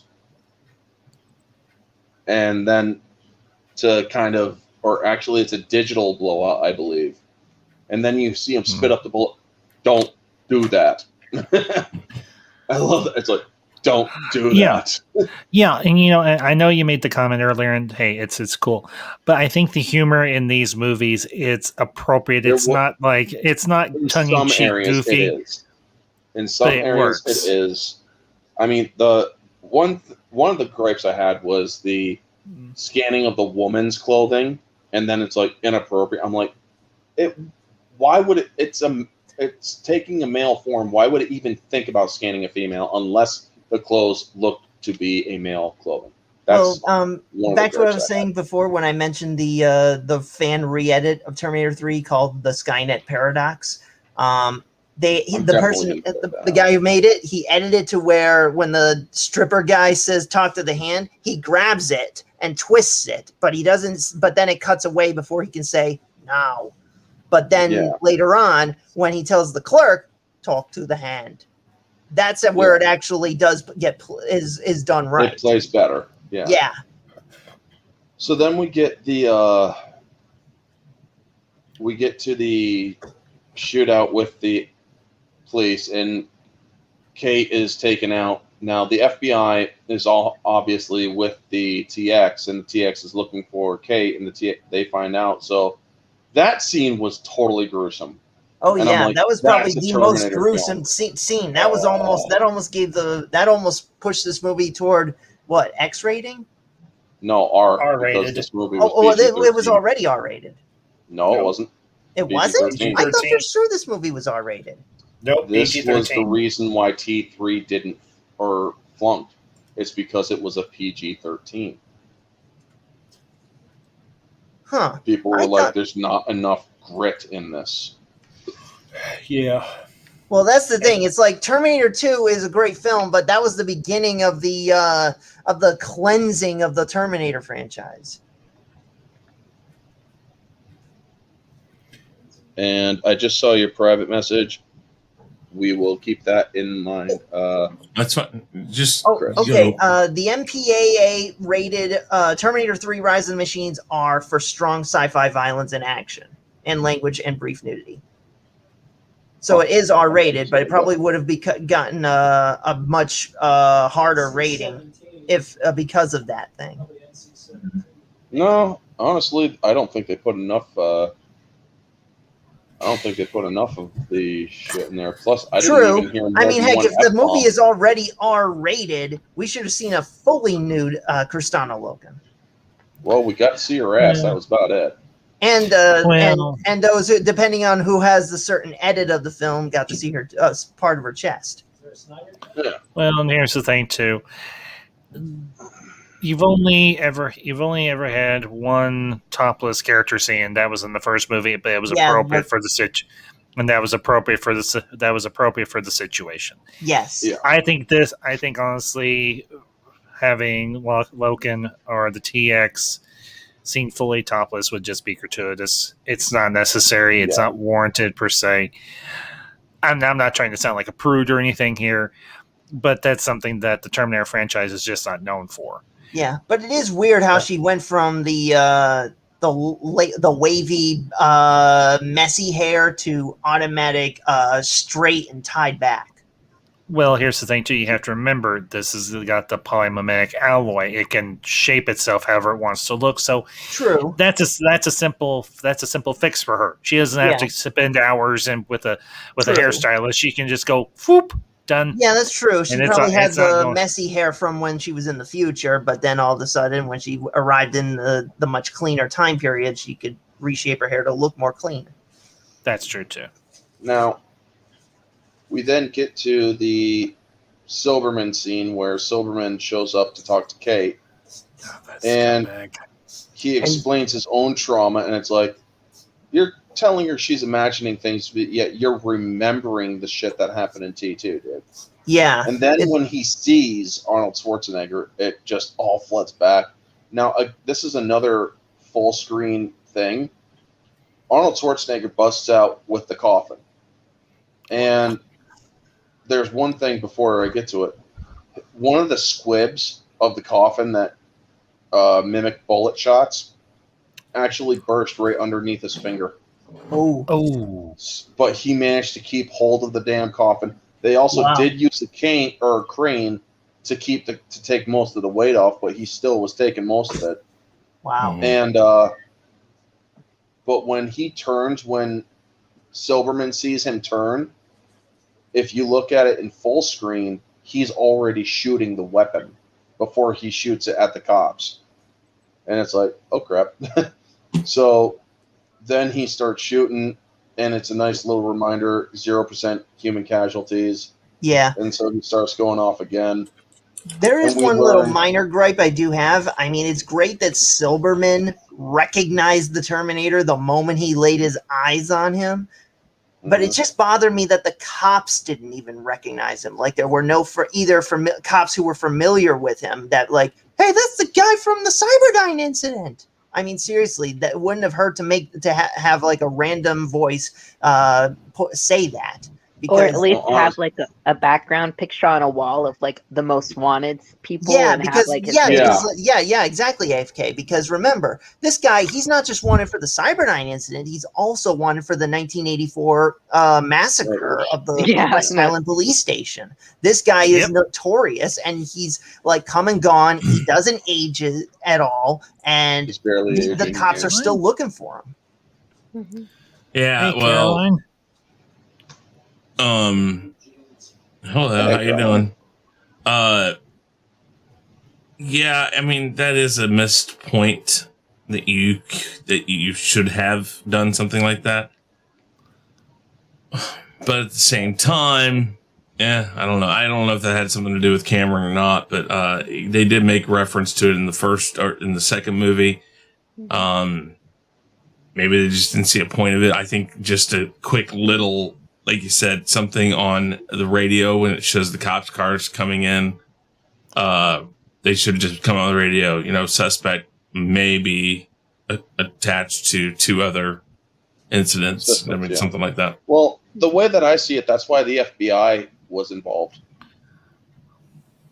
Because they would have been handling something or that has spanned decades. Oh, that's true. Yeah. Especially if somebody shoots up the police. I don't think the police would investigate that so much as somebody higher up. Maybe. I don't know. Mm-hmm. So unless the fact that... Well, I was just going to say this real quick. Unless the fact that she's related to the head of... Brewster's related to her father's works in the Air Force. Maybe he called in the FBI, called in a favor and said, hey, something's wrong with my daughter. Go find her. That's a possibility, too. Go ahead. I mean, yeah. So then we get to her running and the TX reacquiring her. And then we get Arnold Schwarzenegger shooting an RPG at her. Now, it hits directly into the weapon, which is the actual thing that damages her weapon. As you see when she gets up, funny because when she got back up, it looked like it hit her shoulder instead of the weapon itself. If it had directly hit her shoulder, she would have sustained more damage because by having the weapon damaged and also just a little bit of blow off on her shoulder to where you can actually see the endoskeleton is pretty cool. But it was that plus the impact with the rig that damages the weapon completely. Now, here's a question. Obviously, the TX can survive a hit from an RPG, but what about a traditional T-800 covered with flesh? Could it survive a rocket launcher? It survives grenade launchers in the future with John Connor and Salvation. Well, grenade launchers, yes, As but what an about RPG, rocket? chances are it could still, or you'd blow off its entire flesh or its entire flesh sack. And do some mechanical damage? And do some possible damage, yes. Okay. But it would take like multiple rockets. It would take multiple rockets to completely destroy it. Yes. Again, the TX is designed for extreme combat, and it has a hardened chassis, meaning it's a lot stronger than others. Okay, hardened chassis is better. It's tougher than hyperalloy. Got it. Yes, its chassis is hardened to withstand external attack. Yeah. Now, during the whole chase, we also learned that Catherine Brewster, or it's like we must reacquire Catherine Brewster. Why? What makes it so goddamn important? Through her, you make contact with remnants of the U.S. military and learn how to fight Skynet, forming the core of the resistance. Later, your children will become important. Wait, what? She's your wife. Mm-hmm. That blew my mind when I first saw that. Oh, yeah. I mean, and then we get to where she's reacquired. You want to live, come on. Basically, a small callback to Come With Me If You Want to Live. Yeah. And they couldn't use that line because Cameron said no. Huh.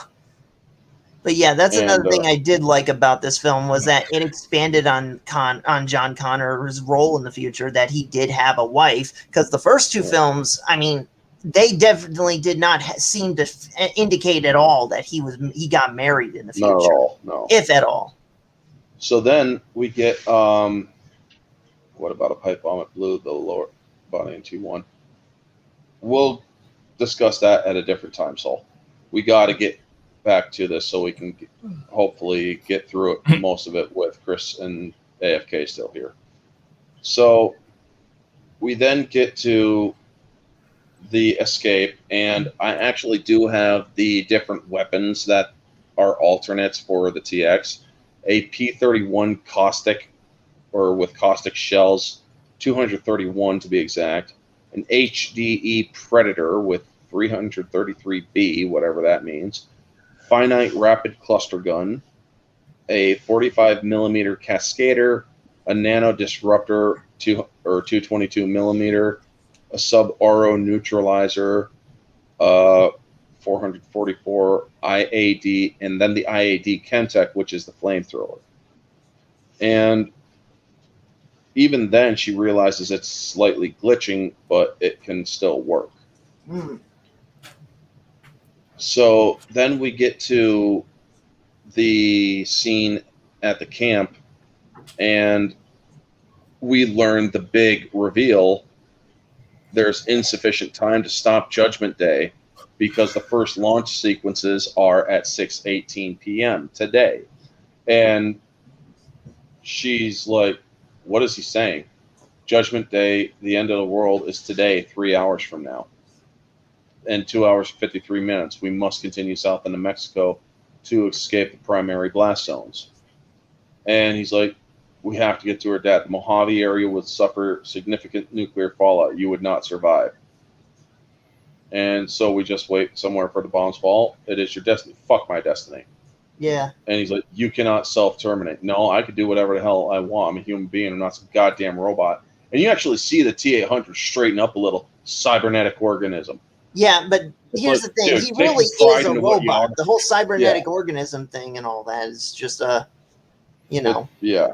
It's just a little bit of play here and there. Mm-hmm. So then we learn, she's like, please do what he says. You have to save my father. And so it then complies. And then we learn that it's Catherine Brewster who sent him back. Why didn't I send you back? I'm not authorized to answer your question. Why didn't he send you back? He was dead. Well, no, never mind. Don't want to know. How does he die? John Connor was terminated July 4th, 1982. Or 1982. Why did I say that? 2032. And I was selected because of the emotional attachment he felt towards my model number due to his boyhood experiences. This aided in my infiltration.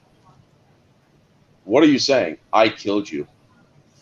And that's one of the things that is just fucking brutal, man. I know. Well, and that's one of the interesting things I like about the video game. See, the video game Terminator 3 Rise of the Machines did try to explore some of it. It wasn't widely received, so there was another Terminator 3 game called Terminator 3 Redemption. And it was an interesting, because it definitely showcased what the Terminator was doing. It was trying to redeem itself for originally killing him. Yeah. Okay. Also, yep, I calculate the 83% possibility that you will not pull that trigger. Oh, and that's another thing. In the Skynet paradox, it's rewritten to where I calculate 83% probability that you will pull that trigger. Oh, wow. Yeah, that's, like I said, the Skynet paradox. It's a more serious take on the movie. Well, because he really, that when you think about it, John is that desperate. Yeah. And so then we get them on the way to CRS, and then we also learn that from CRS, this virus is now affecting primary military apps. Early warning in Alaska is down. Half the satellites are scrambled beyond recognition. Guidance systems in Vandenberg are down. This thing is, and they're like, who's doing this? Foreign power or computer hacker in the garage? What is going on? And they then learn that, or then we get the reveal that there's that first generation HKs are in development. And if you look at that thing, it's running a simulation, but it's also trying to target them in that little spot there. It's actually trying to target them, to attack them. Skynet is literally trying to push its bounds. It's trying to push as much as it can. So then the chairman calls, and the TX has arrived, and we get the first look at the T1s, the very first Terminators. And there's also a little something you might not know.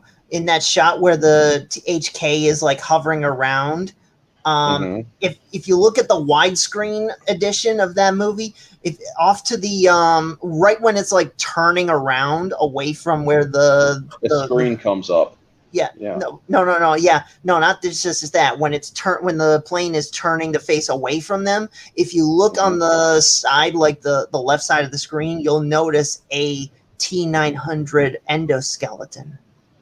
Oh no shit. Yeah. Only it has definitely blue. Check that out tonight. Yeah, because it's very it's there. It's because you need to check the widescreen version. It's like the lower left corner-ish. You could see like two scientists like standing near an endoskeleton-looking model, and it's supposed to be like the T-900. That's interesting. Well, that would make sense with the Sergeant Candy deleted scene then. Mm-hmm. Yeah.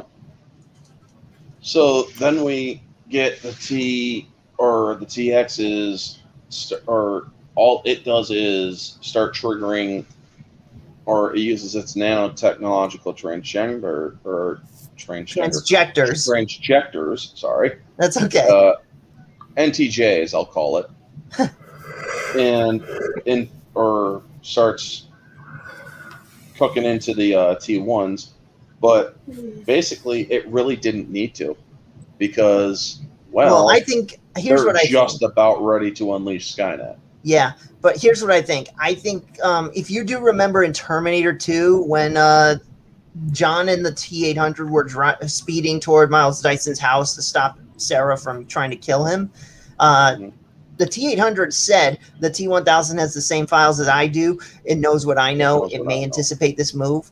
And then in Terminator 2 3D, the T-800, it sensed that an endoskeleton was nearby on the other side of the wall about to break through before it even showed up, and that's why it yelled to John, "Get down!" And then, so chances are the TX, it was continuing its primary programming of eliminating John's lieutenants, but it anticipated the possibility John and Kate and the Terminator would come there. That's why she likely hacked into that T1, so that way she can have one doing her bidding before, just in case. And that's why, you know, they were ready.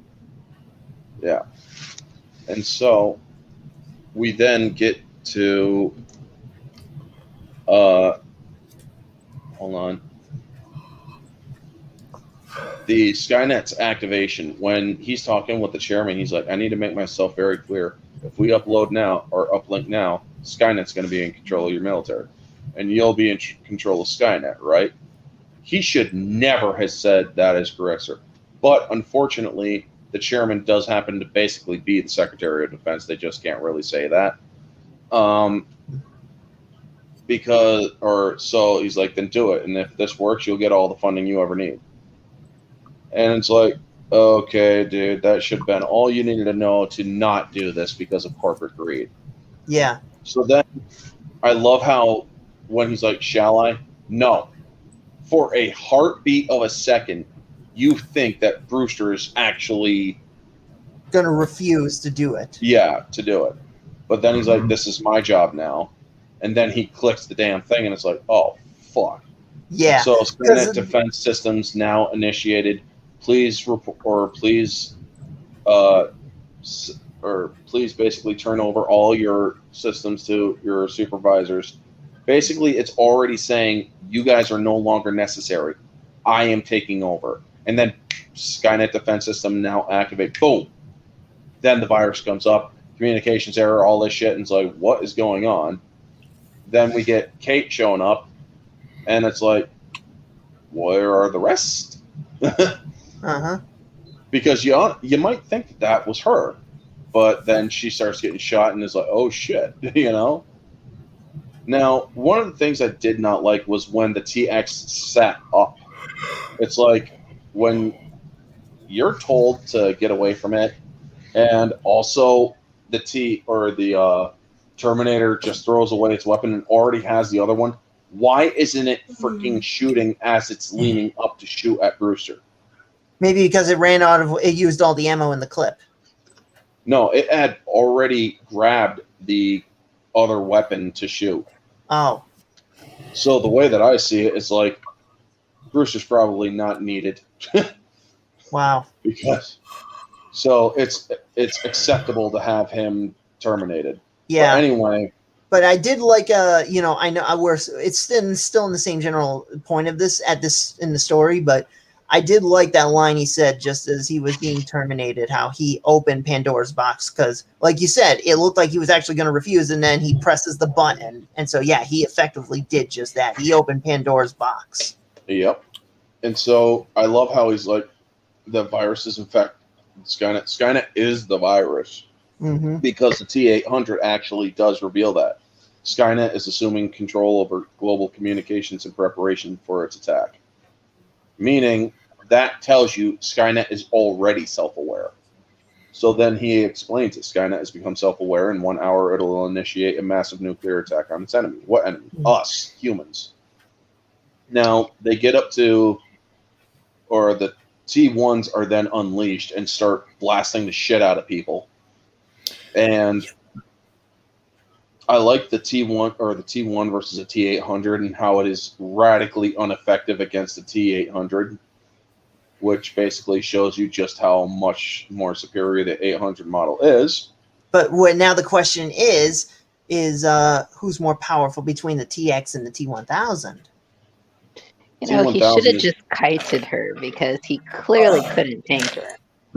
Yeah. Well, here's the thing. There's actually a comic that I think is like a lead up to T3 that shows a TX going up against like 3 or 4 T-1000s, and she whips all 3 of them. Wow. And this is before she gets sent back in time. Yeah, there's also a T-1002 model that can have spikes growing out of its face. It has more control over the polyalloy. Wow. Now, we then get to the office, and where Brewster dies, they get the codes to Crystal Peak, and he's like, that's the system core, it's your only chance. That's not a confirmation, John. But anyway, we get I like how she's like, why are they killing everyone? To destroy any possible threat to Skynet. And if they kill everybody in that building, guess what? Every possible threat to Skynet is now killed, except for the remnants of the military. So then we get to the particle accelerator, and we also get the fight between the Terminator and the TX. And I like how it does smack its head fully in a circle, but it's like the endoskeleton probably wouldn't allow that because the neck is solid still. But whatever. But I do like how it is just purely Pound Town. It is brutal. I mean, he goes in, steps on her freaking face, for crying out loud, and you see the body jerk. Yep. I mean, this is just pure freaking. It's like, this is what we want to see when it's two Terminators fighting each other, you know? Yeah, the brutality. Epic curb This thing stomping. is smashing freaking toilets and sinks. This thing is getting pushed into Bro, freaking everything, including the kitchen sink. Yeah, everything, including the kitchen sink. And it still just starts beating the shit out of him then. And I like the part where, isn't this where he's got her pinned up with her face up against the wall, and then she literally, her legs go back around him. Is that this part? Yeah. She that's switches when her they back crash to her down front. while they're getting to the and then And we see yet Kate her blast whole the legs water. like go dislocated, and her arms, and it crabs around her, and then it hit her head goes like, and it's like, oh, he's like, okay. He's like, I did not expect that. Well, to be Yeah. fair, the T-1000 did something similar in T2 because during the brawl at the steel mill, He T-1000 throws was him up thrown against face the first wall, into and the wall, it and then- literally. But Yeah, he this is a turned it little backwards. different Yeah. because this is and a endoskeleton. skeletal. This is a skeletal form, like it's he like a is. gymnastic version of it. Yeah. Yes, it's like he's like, this is, and yeah, I love It's that creepy, scene, scary, though. and yet Yeah. somehow arousing at the same time. Yes, yes. One thing I do like is how it stabs it, or he stabs her with the electronic or the broken cable. Yeah. She actually is able to get up really quick. He's still shocked a little bit and damaged from the surge. Yeah, because it shows that shows she's how she's still superior to him. More power, yeah. And then she just reprograms him. They get to the particle accelerator and turn on the magnet or the magnetization to trap her, but she already has a plan. You see him then reattach his head. Yeah. And it's And like, that's get another- away from me, leave now. Yeah. And that's But another they thing didn't. too. When right before she smacked his head, that's a little continuity error that was also fixed in the Skynet Paradox cut. When he looked up at her, it's like the camera angle looked like normal, like she was like it was almost as if looking straight up, except considering the angle he was laying in, she should have showed up. Yeah. The creator of the Skynet Paradox fixed that little angle there. And I do like the score that they had where where Terminator was going after or tossing John around. Yeah. And I love how he's like, you don't have to do this. You don't want to do this. Desire is irrelevant. I am a machine. Yeah. And that line is just straight Terminator, man. Oh yeah. And then he reminds him, what is your mission? To ensure the survival of John Connor and Catherine Brewster. You're about to fail that mission. Uh-huh. And that is actually enough to kind of trick the Terminator into stopping itself. But it also realizes it can't stop itself, which is why it just destroys that car after it throws him away. Yeah. Because it's carrying out what it was about to do. And then it shuts himself down, restarts. And I did like that because in a way you kind of got Arnold going back to what he originally was, even if it was only briefly, a killer. Yes. But yeah, it was nice though that you were seeing this machine conflicted by the good side and the killer side. Yep. And so then we get to Crystal Peak, and they're using the code prompt when the TX arrives. And I like when he pulls out the pistol, shooting at her. She just still comes because of her hardened chassis, where if it was the T-1000, it would have been halted by the bullet impacts. And it's just like totally inevitable when, and then we get Arnie back with the whole "I'm back," and he is just fucking wrecked by this time. It's like, what the hell did all that damage, dude? Well, because of the crash. Remember, he had to crash right through the window or right through the doorway into that facility in order to crush the TX, and there was an explosion. So that's what caused the extra damage. Okay, all right, that makes sense. So then he has to stop the door from going down, and then we see the T900 TX, or the chassis, and Arnold dispatches it. But I do like how he says to John, we'll meet again. Yeah. Mm-hmm. It's just him from the future instead of that one specifically. Which in T3 Redemption, he actually takes the chip of that one to put in another machine. But anyway, getting down to the main room, because we are about to end before you guys go. So getting down to the main room.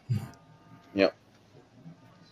You got him realizing that the computers are 30 years old. This is a VIP shelter, and there's nothing there. Why did he lead us down here? To live. That was his mission. And she's like, John, maybe we should just let it go. Yeah. Maybe we have to. And then you hear the words over the radio, and what is that noise? What? I'm hearing a lot of feedback or something, but anyway. Not me. Not me that I'm aware of. Let me see here. Well, I'm muted. Yeah, I know you were muted. But anyway, the score of Judgment Day, where he finally takes up the mantle. It's like, this is John Connor, Crystal Peak. Connor, what the hell is happening? Who's in charge there? I am. And then we get the narration of Judgment Day. The attack started at 6:18, just as he said it would. And maybe there's future has been written. I don't know. All I know is what the Terminator taught me: never stop fighting, and I never will. The battle has just begun. And when you see how Judgment Day is happening, this movie had the best ending because it was the inevitable ending.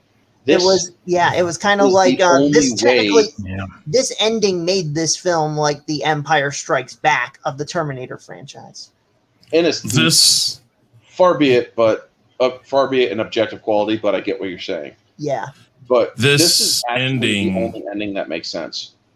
Yeah, this ending was.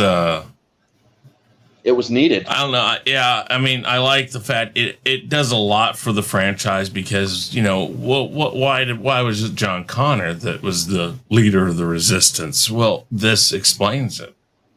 This military unit calls and he answers, and from that point on, because again, that even though it's old, that room that he goes to is where all the dignitaries of the United States would have gone. So this is the primary, this is where all the primary government people went or would have gone. So because his call comes from there, he automatically kind of takes the lead. Yeah. So, I mean, it explains that, and I like that. Yeah. Though initially, like I said, in the original Terminator 1, here's the thing. If Terminator 2 did not happen, Sarah and John would have lived the rest of their lives like as far south of the border as possible, waiting for the war, and then they would have eventually rallied who they could, like guerrilla warfare style. But this was like a more organized way of trying to explain how he became the leader instead. Now, there's an interesting thing. He's like, or when he says it, or he's like, can you help us? This is Montana Civil Defense. Where did you say you are again? By asking that, it's like, wait, did he say Crystal Peak? That's a VIP shelter. Mm-hmm. So basically, that supports what Chris is saying. And then that's roll credits. But as I'm saying, the reason why this is the perfect ending is because it is a full circle kind of thing. Yeah. Because in the videos where I did, where my sequels would have been, Judgment Day is happening, Sarah Connor does live into the future war, only up to a point where the rescue of Kyle Reese, she dies during that mission, is how I would have it. And that would actually lead to the main reason why John Connor gives him that photo. But also, he knows that he has to give it to her. But also, it's like, who was that? She was my mother. And that's when he hands her the photo, you know? But anyway, let's get to the scores. Out of 10, Ambassador, what would you give T3? T3, well, it's not by far my favorite. I do feel there's a lot of good stuff in it. I would give it a 7.5 out of 10. Okay. AFK?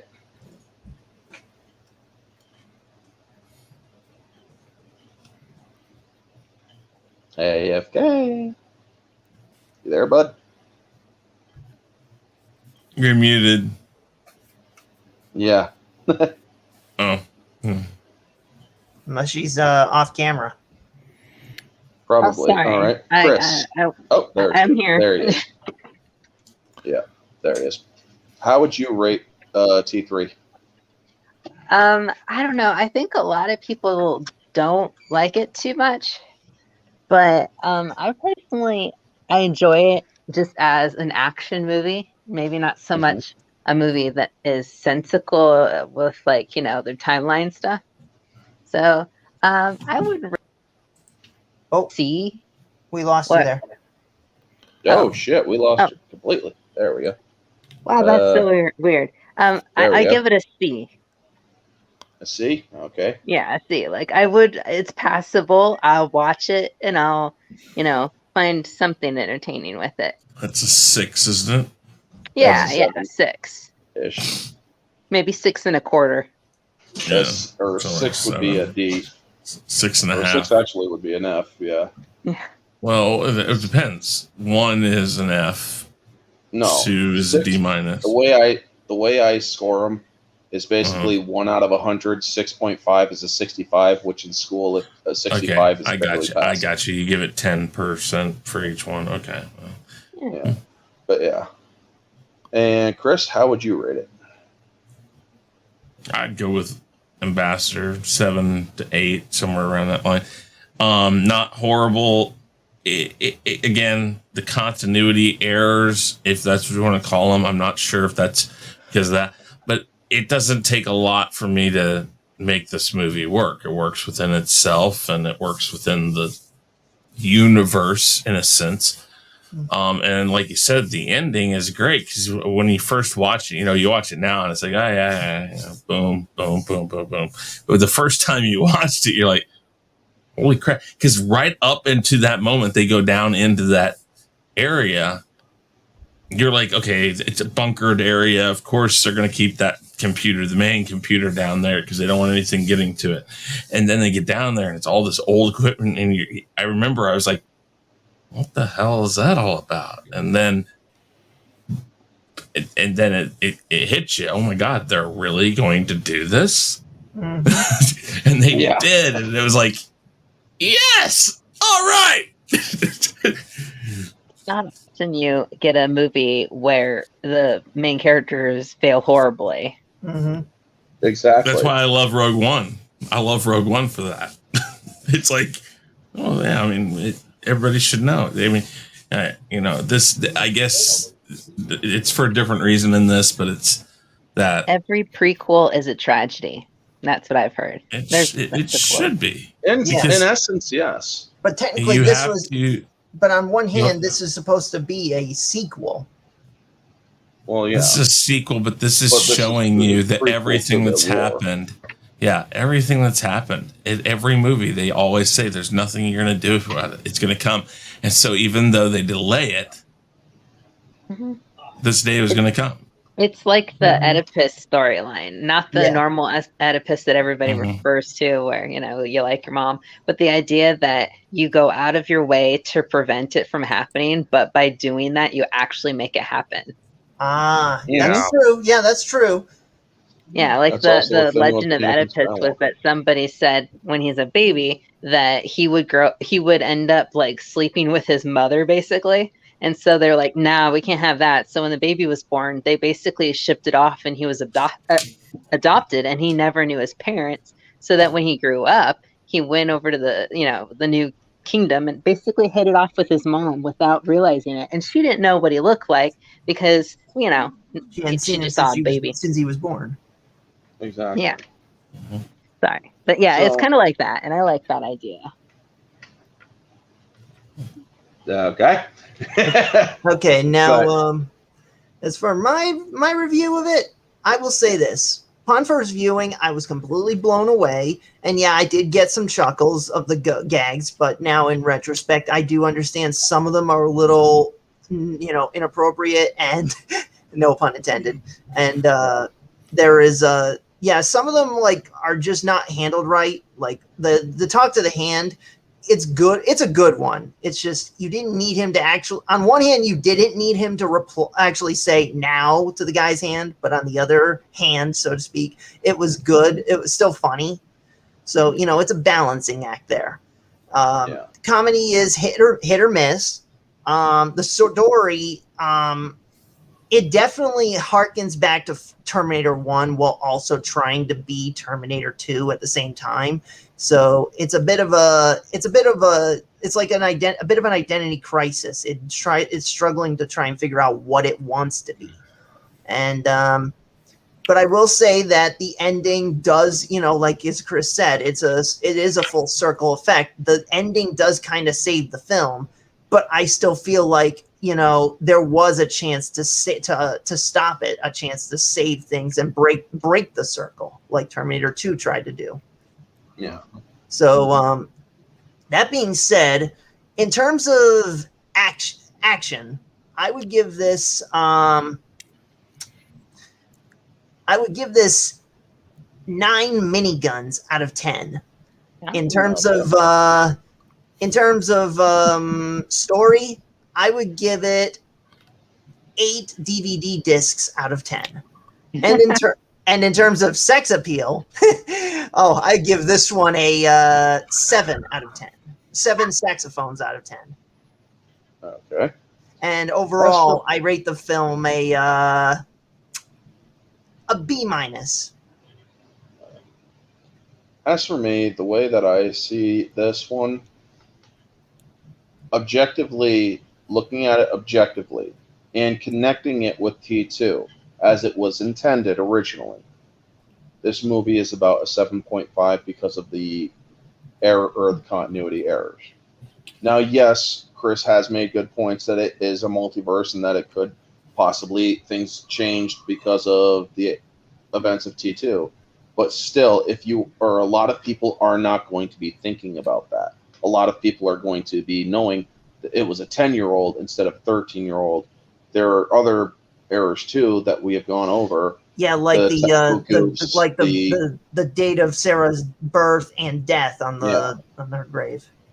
Yeah. Also, this isn't the only one though that does that. I think. There's others. Yeah, I mean,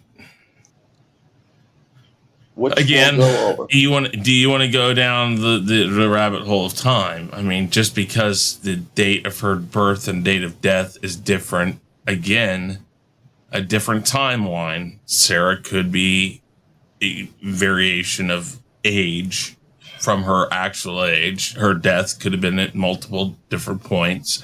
I mean, again, it goes in that realm of so much could be different.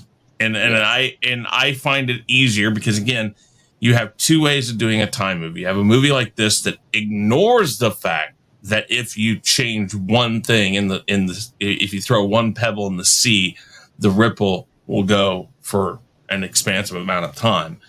Or you have the movies like Back to the Future, which shows you every little thing that you change does something to the future or the past, which the past, it's not because of the past that it changed. It's because the future changed the past. And so it shows this ripple effect, and then it shows them doing their best to fix it. And then when they go back, you still see again that no matter what they do, there is nothing that is the same. In the first Back to the Future, his parents now are, confident and look better, and his dad's written a book and all that. And so no matter what they did in the past, it still didn't put everything back the way it was supposed to be. And that's the key that you have to remember when you're messing with time. No matter how much you do anything, that first movie in a time, whatever in you a line, do, it's going to change something. It's changed. So we don't know how it changed. Yeah. We don't know where it changed or anything like that. We have no clue how much it could change. So if each one of these is a branch or a different timeline, those people exist. Just the logic of it. Yeah, because if a person goes back in date and age is that changing date and ages go against the logic. Where if you're talking about a person's actions and a person's demeanor, that would make more sense. But let me go further. That when you did Genesis, they go back, and so all these ripples change things. And again, if you consider this all one giant franchise that works together, you have to understand that all these ripples have caused multiple different things to happen, and we can't. It's like throwing out the variable that there's 500 billion different things that could have happened. Well, do we know that in some timeline it skewed things to where maybe everything moved up 3 years? So instead of 13 at 10, he's 13. Yeah. I mean, I'm just saying I can make a claim of that. I'm not saying I'm right. I'm just saying in these movies, it works to just kind of look past it by saying, okay, I guess maybe. You're not technically wrong there because, like I said, I feel like if with Genesis, when they went back to the 70s instead of the 80s, the T-1000, when it wasn't looking for Sarah and Pops, it should have helped jumpstart Cyberdyne earlier than it was, and therefore we'd have internet and cell phones in the 80s, and therefore Judgment Day would be on the night that John was meant to be conceived. It could be. There's all those possibilities that could have happened. Getting back to my scoring, though, this movie was intended to be a part of a trilogy or of a Terminator trilogy. It was meant to be a sequel. So by that, with the errors and even the technical goofs here and there, this movie does have problems from an objective standpoint, meaning without bias, folks. So where I would actually give it a 7.5 objectively. Subjectively, as we all know, I do make 3 tiers. Subjectively does that mean biased? Yes, that means you're putting your own bias in it. Okay. I would say that this movie is very good. I would put it at around an 8.5 to 9. I do feel that the comedic elements were put a little too heavy in this film. They could have chopped it down a little bit more. Like Mega Jetty says, they have a fan edit. I'm going to look for that edit and take a look at it, and I might even review it too. It's called Terminator 3, The Skynet Paradox. That would be really cool. I'd be interested to hear your review. I'm definitely I'll review it then. So yeah, you can actually. I think there's if you type it on YouTube and you click on the image with the thumbnail for it, I think there's like a link to the site where you can actually watch the whole cut on. All right. And I will check that out. Mm-hmm. If you want, I can help you out there. Yeah, link it to me if you can on if you could DM me on Twitter, and with that, I'd like it. I'd like to watch it too. I have to run. Sorry, right, tonight's just kind of busy, but it's all right.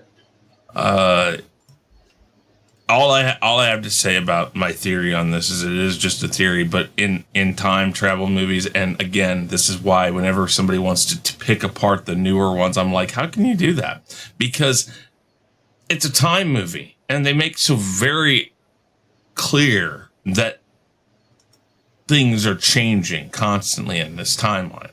That people got mad about Dark Fate and them killing John and all the other things that happened. And like I said to people, I'm like, but in Terminator 3, they point blank tell you that this Terminator kills John because of his attachment to it. So it didn't surprise me that they did it. And so I was like, which is funny because I think I saw a video the other day that said top 10 movie deaths nobody saw coming, and it showed that one. I was like, everybody saw that coming. Yeah, I'm like, because the leaks were, or they already. Well, the leaks were there, and everybody was like, "Oh, look, we got pictures of Edward Furlong," and I'm like,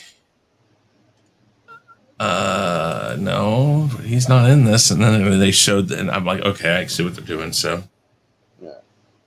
As for my moviegoer, that one is more of a 9 out of 10. It is completely enjoyable. It's just I don't judge the campiness too harshly, or as harshly as the subjective. So moviegoer, I give it about a 9 to a 9.5 out of 10. The movie is great, and I honestly do enjoy it for the most part. It's just that some of the comedy did kind of get away from it a little bit by being a little heavy on it. Anyway, folks, that is going to be the discussion. I want to thank everybody who has been in the chat. Bonja, Jack of All Casuals, Soul Assassin, Sexy Goth Girl, MJ, I get Jetty. I believe there was many others.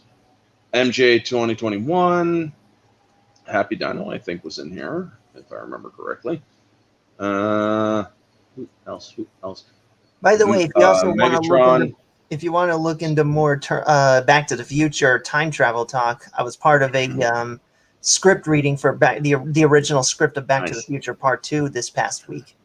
Yeah, I've looked at all of the originals, which is another reason why I'm a big Indiana Jones 4 fan.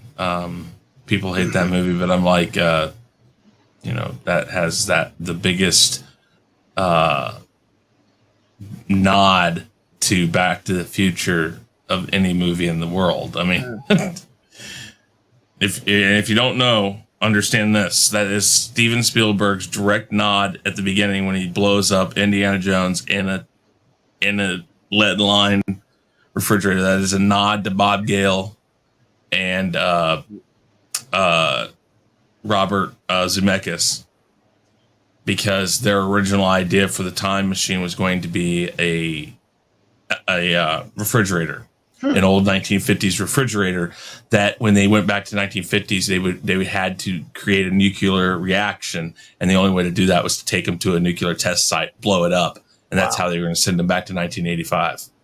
So that people hate that scene, but that scene is the most awesome scene in literally any movie in the world because of what it means. Why Steven Spielberg put that in there. So every time somebody's like, "Oh, that's a horrible scene," I'm like, "Yeah, but you don't know why it's awesome." Guys, trying to do the outro. Sorry, I'll shut up. Thank you to the chat, Mountains of Elysium, Yvette DeVoyle. Who else? I go through as much as I can, and unfortunately it does stop because we did have a more active chat. But I do want to thank everybody who has. Boss Store, thank you for coming in. And everyone else who has joined the chat, thank you so much for watching and supporting the channel. I am trying to get my watch hours up because we are approaching a spot where they're going to drop a chunk of my watch hours because I did do a lot longer streams last year. So if you guys could help watch my playlists, my Versus stream playlist, seasons 1 through 3 so far, please get my watch time up. Spread or share the channel out as much as you can. Also check out the channels of my fellow panelists, AFK, Mega Jetty, Chris, and Ambassador. Stay tuned. In 2 weeks, we will be going over Terminator Salvation. And hopefully Marissa will be able to join us because unfortunately she couldn't tonight because she was busy. And that is completely fine. Like I said, real world takes precedence. So thank you all for coming in. And this has been Orange Hat Reviews and my panel. Have a wonderful day, folks, and always remember to stay humble. And also remember that Judgment Day is inevitable.